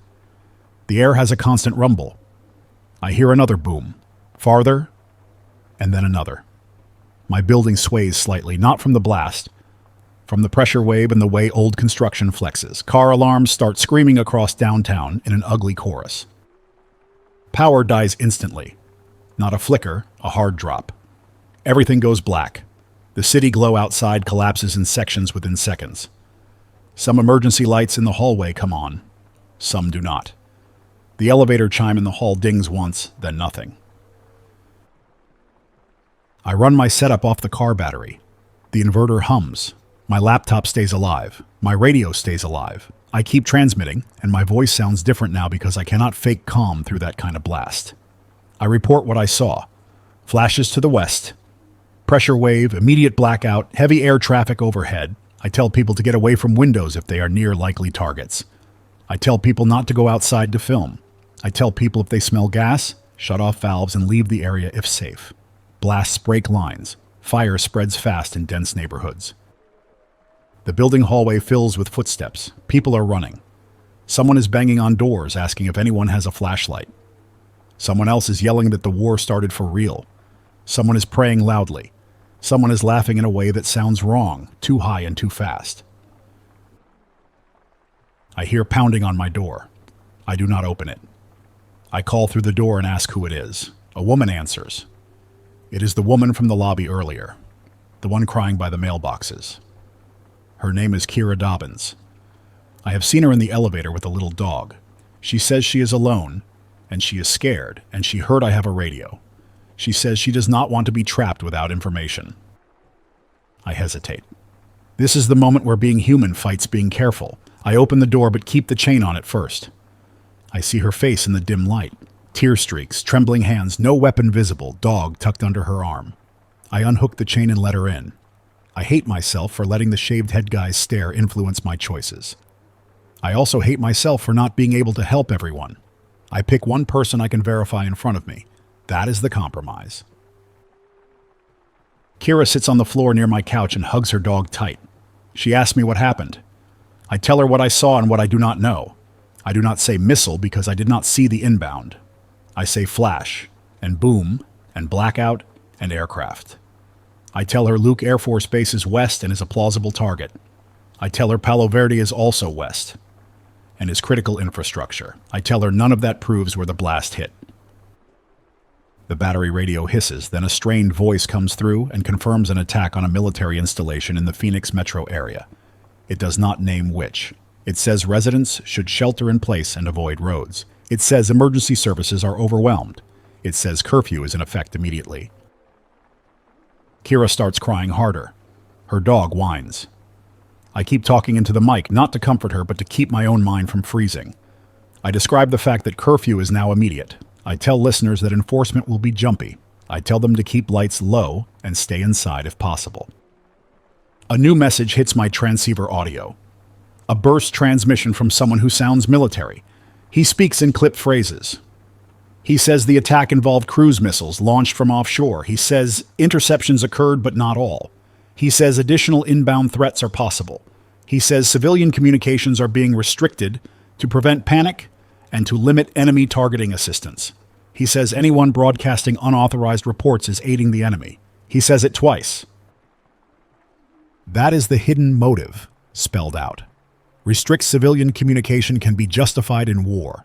It can also be abused to control narrative and hide mistakes. Both can be true at the same time. I say that plainly on air. I say I understand the logic of limiting enemy targeting help. I also say that starving civilians of accurate local information gets people killed. I say if the government wants people to stop talking, it must replace rumor with real instructions and real support, not a calm voice and a tent line. Within minutes, I hear the first sign that someone is trying to jam local transmissions. The static pattern changes. My signal strength meter bounces in a weird way. The hiss is not natural radio noise. It has a pulsing rhythm. Somebody is pushing a broad interference blanket across a range. That is not a random storm. That is deliberate. I switch tactics again. I move to my closet where I have a roll of foil insulation and some spare wire. I build a crude shield around the transceiver and the recorder to reduce noise pickup. It is not perfect. It helps. I also change where I transmit from inside the apartment, moving the antenna wire to a different window. Jamming is less effective when the geometry changes. That is basic. That is not hero stuff. It is fiddling with physics. On the street below, I see headlights. A lot of them. Vehicles moving slow, not normal traffic. Some have headlights blacked out partly, just small slits of light. That is military practice. That is convoy movement under threat. I see two larger trucks, then a smaller armored vehicle shape, then more trucks. They roll toward downtown, not away. That tells me something else is happening inside the city beyond the base strike. Then I hear it. A loudspeaker voice, closer than earlier, echoing off buildings. It is ordering people to stay inside and to not approach windows. It says anyone seen transmitting will be detained. It uses that word again, detained. No warrant language, no court language, just detained. Kira looks at me with wide eyes. She asks if that means me. I tell her yes, it might. I tell her I'm going to keep speaking anyway until I cannot. I tell her if men come to the door, she needs to decide if she wants to hide in my bathroom or leave out the back stairwell. I do not want her caught in my mess. She shakes her head and says she is not leaving me alone. That sounds noble. It is also irrational. I tell her that loyalty in a crisis is good, but loyalty that gets two people arrested is not helpful. I tell her to be practical. She sits there and breathes hard and nods slowly. At 7:20 in the evening, Sonia calls my phone. The network is barely alive, but the call goes through with a delay. Sonia says men are in the lobby. She says there are 4 of them. 2 in police uniforms and 2 in plain clothes with rifles. She says they are asking the building manager for a list of residents. She says the building manager is trying to act helpful. She says someone in the lobby pointed upstairs. She says the shaved head guy is watching everything and smiling. My chest tightens so hard it hurts. I tell Sonia to get away from the lobby and go to her storage unit. I tell her to stay quiet and keep her phone off. I tell her if she hears footsteps coming, she needs to decide if she is willing to leave through the emergency stairwell and slip out the courtyard gate. Sonia says she already has shoes on. Sonia says she is not giving anyone her phone. Then she hangs up. I shut down the inverter for a moment to reduce electronic signature in case someone is using crude direction finding based on noise. That might be overthinking. I do it anyway. I switch to battery only and low power transmission. I grab my backpack and I start moving my most critical items into it. Notebook, recorder, radio, transceiver, water, documents. I leave furniture and comfort behind. There is a knock on my door. Not frantic, controlled, 3 knocks, pause, 2 knocks, police pattern. My throat goes dry. I do not answer immediately. I listen. I hear boots outside, multiple. I hear a faint radio chirp from the hallway. A man speaks through the door. He says, "Open up. This is a communications compliance check." He says he can hear equipment. He says I need to open the door now. He does not say my name. He does not say a warrant. He does not say a specific agency. He just says, compliance, check. Kira grips her dog and looks at me, frozen. I gesture to the bathroom and whisper for her to go inside and shut the door. She moves, quiet, shaking. I do not open the door. I speak through it. I say I have no idea what he is talking about. I say I am a civilian sheltering in place. I say if he has a warrant, he can slide it under the door. I keep my voice calm. My heart is not calm. The man outside laughs once, not a friendly laugh. He says warrants are suspended under emergency authority. He says he has authorization. He says open the door. Then he says something that confirms Sonia's warning. He says unauthorized transmitters are enemy tools and anyone found aiding dissemination will be detained for processing. Processing again. I look at my front door and I make a decision that is pure survival. I am not going to argue legal theory with a man holding a rifle in a hallway during a blackout after a strike. I am leaving, not through the front door. My apartment has a balcony that overlooks the courtyard. It is not a heroic escape route. It is a metal railing and a drop to a patch of gravel and a few small trees. I open the balcony door carefully, keeping it quiet. I step out. The courtyard is dim, lit by a few emergency lights that still work. I see no one down there. Inside, the knock turns into a hit. Something heavy bumps my door once. They are testing it. I cannot wait. I swing one leg over the railing and lower myself. My hands grip the cold metal hard. I drop. The landing punches my knees and ankles. Pain flares. I stay upright. I do not yell. I run low across the courtyard toward the gate that leads to the side alley. The gate is usually locked. Tonight it is not. Someone forced it earlier or the lock failed. The world is full of doors that fail at the wrong time. I slip through and head into the alley. I keep my backpack tight, and I do not run full speed because running makes noise and draws attention. I move fast, controlled. I turn one corner, then another, heading toward a parking structure 2 blocks away that I know has roof access stairs. I want height again because the height gives me a chance to transmit a warning before I get cut off completely. Behind me, I hear a muffled crash. My door. They got in. Then I hear shouting. Distant. Then closer. Then fading again. They are not sprinting after me in the alley. That means they do not know I went out the balcony, or they do not care enough to chase one person yet. Or they assume I will get caught at the street checkpoints. I reach the parking structure and slip inside. It is dark. Emergency lights are dead here. The smell is hot, concrete, and oil. I climb stairs by phone flashlight, keeping the light pointed down. I reach the roof. The city spreads out under a black sky with scattered pockets of light. Downtown is mostly dark now. The west horizon has a dull orange glow from fires that are too far to see clearly. The air carries smoke. I set up my transceiver fast. No fancy antenna now. Just wire clipped to a metal railing and my body angled to reduce noise. I transmit a short message. I say my building is being searched for unauthorized transmitters. I say there are armed personnel doing compliance checks. I say assistance points are also screening sites. I say if you are transmitting, keep it short and move locations. I say if you hear someone knock claiming emergency authority, do not open your door without proof and do not argue long. Leave if you can safely leave. I get a response from a man in North Phoenix. He says his neighborhood has National Guard vehicles parked at the entrances. He says nobody is allowed out without showing identification. He says power is out, and the Guard is using portable floodlights to control the street corners. He says a woman got arrested for yelling at a soldier. He says a teenager got tackled for filming. He says this is not order. He says this is occupation. Then another response comes in from somewhere west of Phoenix. A man says he lives near Luke Air Force Base. He says he saw impacts. He says he saw a missile hit the edge of the base near a hangar area. He says he saw secondary explosions.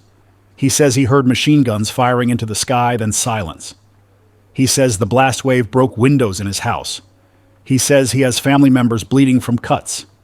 He says the official voice is telling them to go to an assistance point and surrender phones. He says he is not going. I tell him to treat broken glass injuries carefully and keep pressure on wounds and keep them clean. I tell him to avoid the base area. I tell him if he smells chemicals or fuel, move upwind. I tell him if he has no water, Use bottled water first. I tell him if he has to use tap water and there is any chance the system is compromised, boil it when power returns, and if power does not return, use purification if available. I know it sounds clinical. In war, basic health kills more people than bullets when systems fail. My phone buzzes.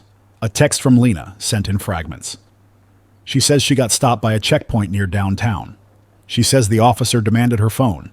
She says she refused. She says a plainclothes man pointed at her scrubs and told the officer to take her to medical staging. She says she got scared and lied, said she had a patient at home. She says the officer did not care. She says she is now sitting in a parking lot with other cars guarded. She says they are taking phones into a bin. She says she does not know if she can leave. I feel my stomach drop again, different from the blast fear. This is personal. Lena is trapped in the machine. I cannot drive to her. Roads are controlled. Curfew is active. I have no authority. I have only voice. I reply with the only useful thing I can. I tell her to keep her voice calm, comply enough to stay alive, and if she can hide her phone under a seat or inside clothing without being seen, do it. If she cannot, she should remember names and vehicle details and location and time. I tell her to write it on her skin with a pen if she has to. Evidence matters later. She replies with one word, trying. I stay on the parking garage roof for 15 more minutes. Then I move. I do not stay in one place. Direction finding is easier when a signal is steady. Moving creates uncertainty. I climb down, cut through dark streets, and head toward a small maintenance shed behind an office building where I can hide and transmit again without being silhouetted. Phoenix at night during a blackout is not quiet. It is full of small noises. Footsteps that stop when you stop. Distant shouting. A baby crying somewhere behind a wall, a dog barking until it goes hoarse. The occasional engine rev, the occasional gunshot.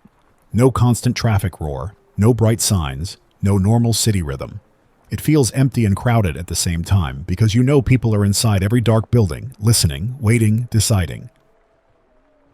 From my hiding spot, I see the convoy again, closer now, rolling through the cross street. Headlights dimmed. One vehicle with a mounted light sweeping across building fronts. That light pauses on doors and windows. It is searching for a movement. I stay still. My breathing is loud in my own head. A loudspeaker voice says curfew enforcement is active and anyone outside will be detained. It says to return home immediately. It does not say where home is, if home is behind a checkpoint. It does not say what happens if your home is damaged. It does not say what happens if you are trying to find family. It just says detained. I transmit again, brief. I report the strike confirmation from the West Phoenix caller. I report the convoy behavior. I report Lena's detention lot situation without naming her. I say medical staff are being staged. I say phones are being taken.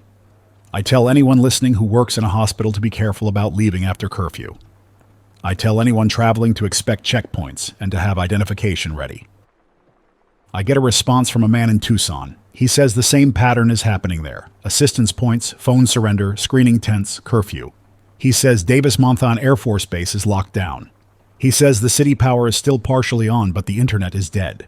He says rumors of attacks on undersea cables are spreading. He says people think the country is being isolated on purpose, so information cannot leave. Undersea cable attacks are plausible in a global war. Cutting cables forces traffic onto fewer routes and satellite links are easier to jam and intercept. It also makes centralized control easier. That is a cold logic. I say that on air. I also say rumor is not proof, and I cannot confirm cable cuts from Phoenix. I say the behavior we see matches a world where long-range communications are degraded. Around 10 in the evening, I hear a new sound from the west. A deep, steady roar, then a series of pops, then the roar fades. It could be aircraft, it could be fires, it could be something else. Then my phone loses signal entirely. No bars, no emergency text, nothing. That is when a city becomes a set of islands. I make a decision that feels insane but is still grounded. I'm going to try to get closer to Lena's detention lot, not to rescue her by force, but to gather information and look for a way to communicate. If I can see the staging area, I can tell people where it is. If I can identify who is running it, I can label it. If I can find a gap, I might be able to pass a message. I walk. Staying off main roads, moving through shadows, keeping my flashlight off most of the time. I use moonlight and emergency glows. I pass a small fire in a trash can where two men are warming their hands and watching the street. They look at me. I keep my eyes forward and keep moving. I do not want conversation. Conversation can turn into a demand. As I get closer to the downtown corridors, the presence of enforcement grows. Not constant patrols, but nodes. Intersections with vehicles parked. Floodlights aimed across lanes. Officers standing with rifles. Some look like police, some look like guard, some look like private security, based on lack of markings. I do not approach close. I move around. I find the lot Lena described by landmark. It is a commercial parking area near a large box store that is closed and dark. There are rows of cars parked with people sitting inside, engines off. Portable lights are set up at the entrance. A table sits under one light. A bin sits on the ground. I see people stepping out of cars one at a time, handing something to a person at the table, then being waved back in. That bin is where phones go. I can see the glow of screens inside it when a phone lights up. There is a second area, farther back, where a larger tent is set up, medical staging. I see people in scrubs moving between cars in the tent. I do not see ambulances. I see a couple of vans. I see one refrigerated truck. That makes my stomach turn because refrigerated trucks get used for food and for bodies. I do not know which it is here. I do not guess. I just log the detail. I find a spot behind a concrete divider where I can watch without being obvious. I do not transmit from here. Transmitting here is suicide. I just watch and record audio. After a few minutes, I see Lena. I recognize her posture more than her face. She is standing near the tent line, arms folded tight, head turning in small movements. A plainclothes man stands near her, too close. He is not touching her, but his stance is controlling. She looks tired and angry and scared. I need to get a message to her without getting caught. I do not have magic. I have paper and a rock and a bad idea. I write 3 lines on a scrap of notebook paper. I saw the lot. Keep calm. If they take your phone, remember names and times. If you get released, go to Sonia Benitez on 3rd floor storage unit and I add the stairwell location. I fold it tight. I wrap it around a small stone. I wait for a moment when a car door opens near the divider and someone steps out to smoke. A man, mid-30s, nervous, glancing around. He is civilian. I slide closer and speak low. I tell him I have a message for a medical worker and I cannot approach. I ask if he is willing to drop the stone near the tent and walk away. I tell him he does not have to speak to anyone. He just has to toss it near the curb and keep walking. He looks at me like I am insane. Then he looks toward the tent line and sees the scrubs and the guards and his face shifts. He nods once. He takes the stone and hides it in his fist. He walks out into the open with the posture of someone pretending he belongs. He approaches the tent line slowly, then pretends to stumble and drops the stone near a curb. He keeps walking. He does not look back. That is bravery and fear mixed together. I watch Lena for any sign. At first, nothing. Then, 5 minutes later, she steps forward to adjust her shoe and her hand snaps down fast and grabs the stone. She slips it into her pocket without looking. Her shoulders tense and then relax slightly. She does not smile. She does not wave. She just keeps standing there. That is enough. I back away from the lot. I do not linger. I do not wait to see what happens next. In this kind of environment, staying too long means you get noticed. On the way back, I cut through an area near the freeway where an overpass is damaged. A chunk of concrete is missing from the side barrier. There are scorch marks on the roadway. 2 burned vehicles are sitting on the shoulder. No fire now, no responders. Just wreckage. That is new since this afternoon. That tells me the strike did not only hit one place, it hit multiple nodes. Or it triggered chaos that created wreckage that nobody can clear. Either way, movement is collapsing. I reach my parking structure again near midnight. I climb to a mid-level and hide behind a concrete pillar to transmit. My signal is weaker now. Jamming is stronger.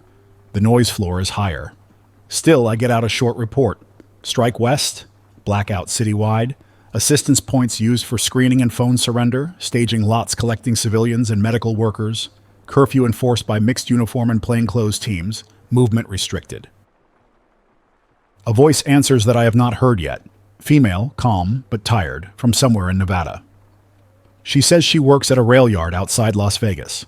She says freight traffic stopped hours ago. She says a train full of military vehicles rolled through without lights, no markings, escorted by helicopters. She says the local news is still playing canned packages and telling people everything is stable. She says the real activity is in the dark, away from cameras. She says she thinks the leadership is trying to move assets while civilians are kept in place, so roads stay clear. She says that is why the assistance points matter. That is the hidden conflict stated plainly by someone watching logistics, not politics. If you can keep civilians in lines and tents and curfews, you keep highways open for convoys. You also reduce the chance of civilians filming movement. You also reduce the chance of spontaneous mass evacuation. It is efficient. It might be necessary. It also treats people as obstacles, not citizens. Both can be true at the same time. I transmit one last long segment for the night because I do not know if I will get another chance. I tell listeners to focus on physical survival. Water first, then shelter, then information. I tell them to avoid crowds. I tell them to assume phones will be taken at any aid site or checkpoint. I tell them to write critical numbers on paper. I tell them if they have a battery radio, keep it. If someone demands it, consider hiding it.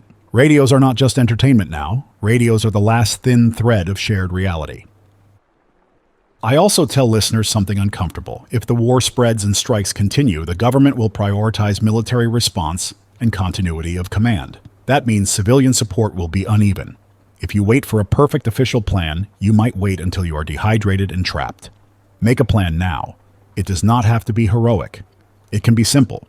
Where you will sleep, how you will get water, who you trust, where you will go if your building becomes unsafe.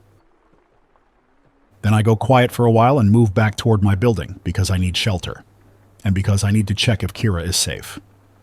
My apartment might be compromised. Still, the building is a known point. Unknown streets at night under curfew are worse. When I reach the courtyard, I see my balcony door is open. That means someone searched my apartment and did not close it, or Kira left. I do not know which. I climb back up carefully and slip inside. The place is tossed, couch cushions on the floor, cabinet doors open. My hidden microphone is gone. The towel is on the floor. The interface is gone. They did not take my entire laptop because it was with me. They did take anything that looked like broadcast equipment. Kira is not here. Her dog is not here. I search the bathroom. Empty. I search the closet. Empty. I search the hall quietly. I do not see her. I do not hear her voice. I have no way to know if she left safely or got pulled by the compliance team.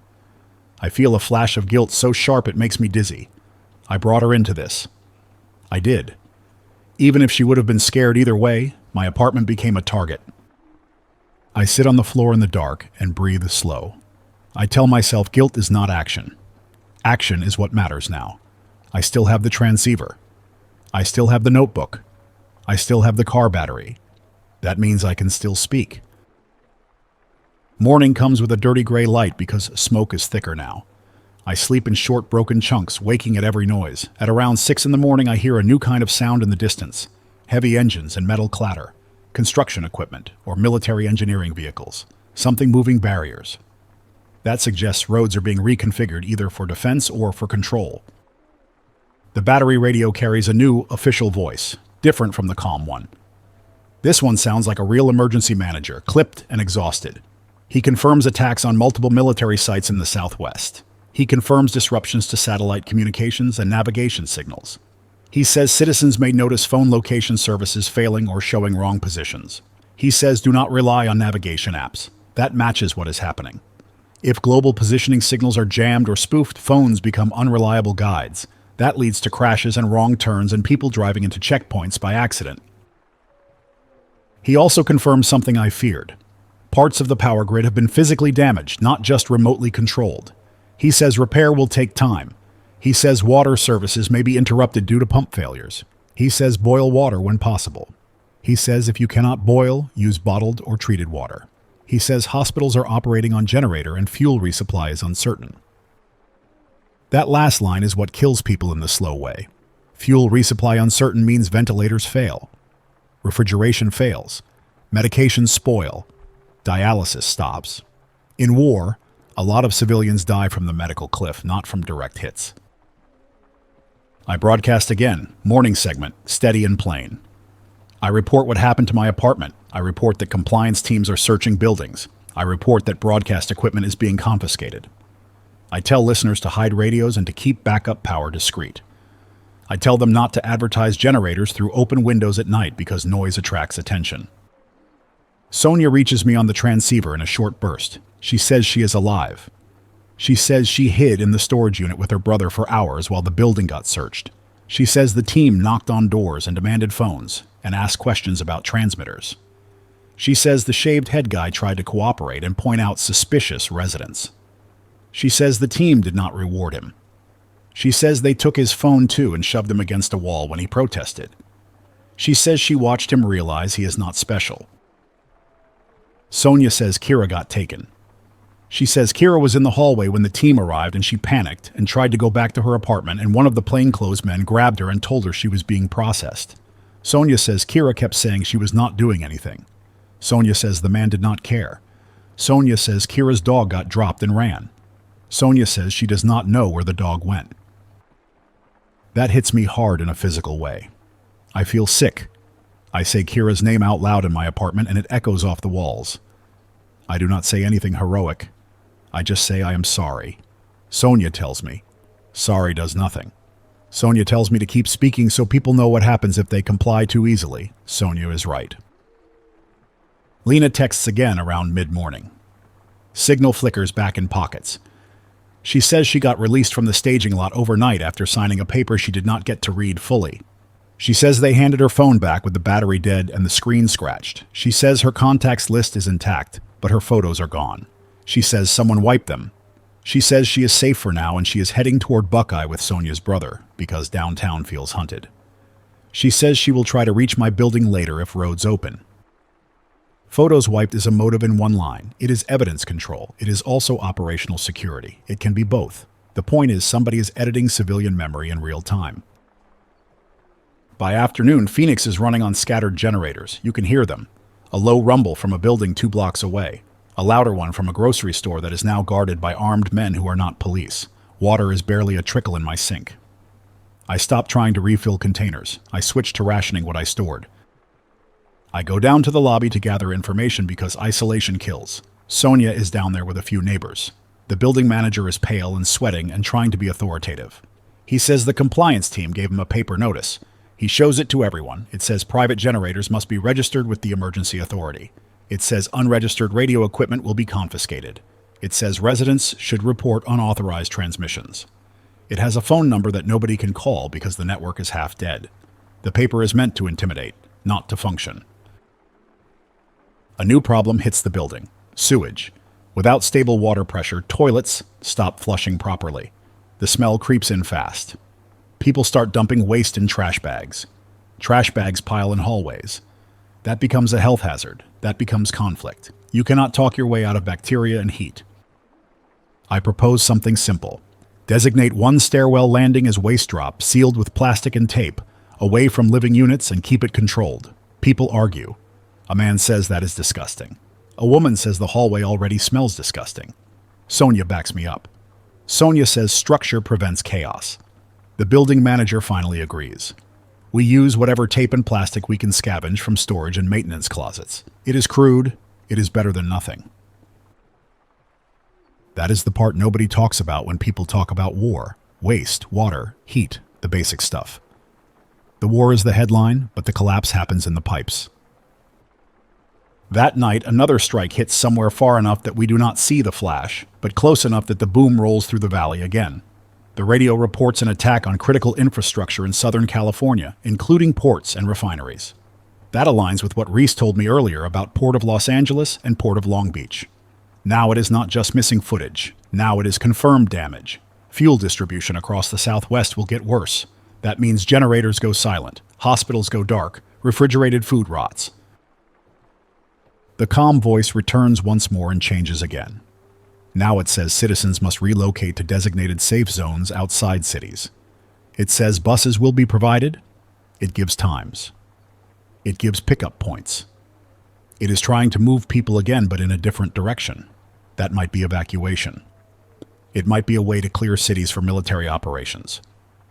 It might be a way to concentrate civilians. It might be all of it.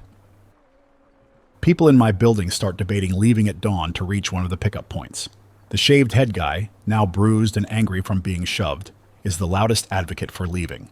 He says the city is a trap. He says he would rather be processed than starve. Sonia says she saw what processing looked like. Sonia says she will not walk into a tent again.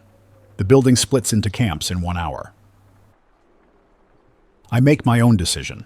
I am not leaving in a crowd. I am not going to a pickup point announced by the calm voice. If I move quietly, with a specific destination, and with a reason. My reason is water. My destination is not a fantasy bunker. It is a real place with wells and storage. There is a municipal water facility north of downtown, not far from Encanto Park, that has tanks and maintenance access. It is risky. It is also logical. If you want water, you go where water is managed. I tell Sonia my plan. Sonia says she will come, and her brother will come, and 2 other neighbors will come if we leave before dawn. One neighbor is an older man named Ellis Chong. He used to do building maintenance for a hotel chain. He knows pipes. Another is a young woman named Brianna Ives, a pharmacy tech who is carrying meds in a backpack and guarding them like gold. We move at 4:30 in the morning. Dark streets, curfew still technically active, but enforcement is thinner now, stretched. That is when people move. We keep flashlights off. We carry water containers empty to fill. We carry no obvious weapons. We carry tools, a pry bar, a wrench, a bolt cutter Ellis grabbed from maintenance. Tools are normal. Tools are plausible. We reach the water facility perimeter and see it is already occupied. Not by vandals. By uniformed personnel and a couple of utility trucks. Floodlights are set up. A line of civilians is forming, controlled, smaller than the assistance point crowd, more disciplined. That line is being watched by armed guards. A man with a clipboard is checking names. This is rationed access. We do not join the line. Joining the line means surrendering control and probably surrendering phones again. We circle around the perimeter fence to a maintenance gate Ellis knows might exist. Ellis is right. There is a smaller gate with a padlock. The lock is new. That means someone secured it recently. That also means the facility is a target. We do not cut the lock. Cutting the lock turns us into criminals in an active security zone. Instead, we watch. We look for an employee, someone who looks exhausted and human, not a guard. We see a woman in a utility uniform step out to smoke behind a truck, away from the floodlights. Sonia approaches slowly with hands visible and speaks to her softly. Sonia says we live nearby, and our building water is failing and we need to fill containers. Sonia does not beg. Sonia talks straight. The utility woman looks at us, then at the guards, then back at us. She says civilians are supposed to go through the line and show identification. Sonia says the line is being screened and phones are being taken. The utility woman's face tightens. She does not deny it. That silence is confirmation.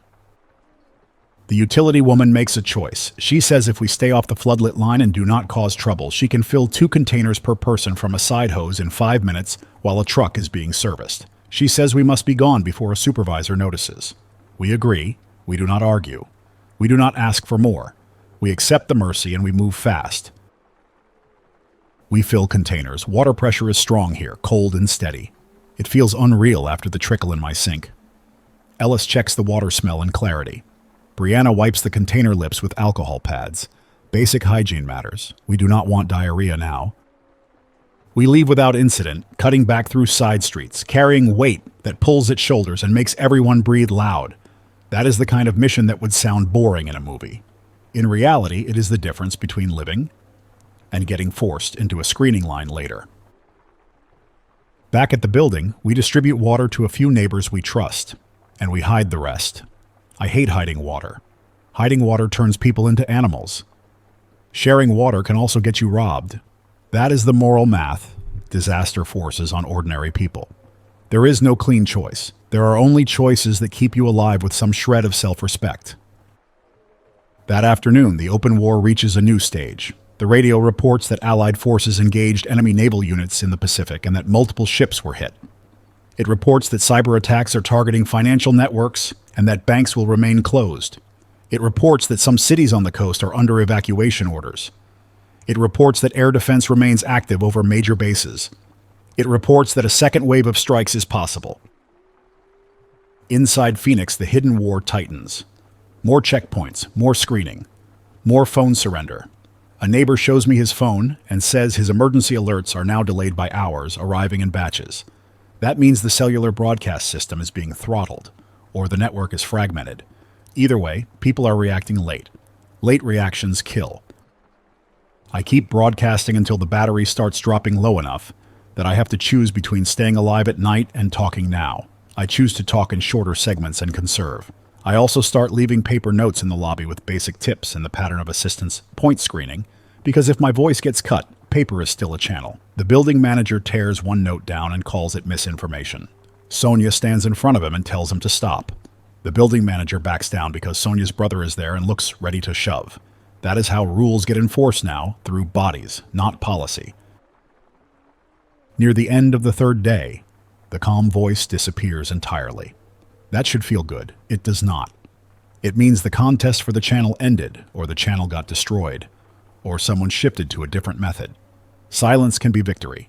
Silence can be preparation. That night, I hear distant gunfire again, closer than before, followed by shouting in the courtyard. I peek through blinds and see two men trying to break into cars. Another resident confronts them from a balcony. The men shout back and throw a rock. The rock shatters a window. The resident ducks. The men run. No police arrive. No one is coming. That is the new baseline. I get one final message from Darius 3 days late, delivered when the network flickers alive for 10 seconds. It says he reached Peoria. It says the neighborhood is on generator power and people are forming a block watch. It says soldiers are posted at major intersections. It says his mom is safe. It says he is sorry he yelled. It says he told people about my broadcasts and a few listened. Then he adds one line that makes my skin crawl. He says someone asked him for my name and he lied and said he did not know. He says the question came from a man in plain clothes who had a badge he did not recognize. So my voice reached someone. That someone is now hunting the source. That is the cost. I am going to end this final chapter the only honest way I can, because I do not know if I will get another clean transmission. I am still in Phoenix. I am still alive. I am still using a small radio setup powered by a car battery and scraps. The city is mostly dark. Water is intermittent. Aid sites exist, but they are tied to screening and phone surrender. Curfews exist, enforced unevenly by mixed teams that include uniformed and plainclothes armed men. Attacks have hit military targets west of the city, and the shock and blackout rolled through downtown. Here is what I challenged openly. I challenged the calm official voice as trustworthy, based on mispronunciations, inconsistent claims, and the observable mismatch between broadcast certainty and local reality. I challenged the idea that assistance points are purely humanitarian, based on direct observation of screening, phone confiscation, and selective detentions. I challenged the claim that civilian silence equals safety, because lack of local truth drives crowds and bad decisions faster than rumors do. Here is what remains unclear. Who exactly is running the screening system and under what legal authority? Whether phone confiscation is primarily operational security or narrative control, because both motives fit. The full scale of the strikes, because much of the country is blind and feeds are manipulated. Whether the next phase is evacuation, mass detention, or a longer siege-style restriction while assets move. I do not know, and I refuse to pretend I know. Here are the options still worth considering if you are listening and making decisions tonight. 1.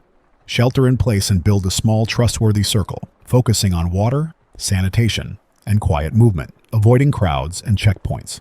2. Relocate early in daylight with a specific destination that has water and shelter, avoiding broadcast-announced gathering points, and moving on side routes with paper maps and written contacts. 3. Cooperate with official aid systems if you have no other choice, but do it with awareness. Back up your contact numbers on paper. Assume your phone might be taken or wiped, and do not walk into a tent line without deciding what you are willing to risk. If you hear me again after this, it means I found a way to keep power and avoid the compliance sweep. If you do not, it means they took the last of my gear or the grid died fully or I made one mistake in the dark.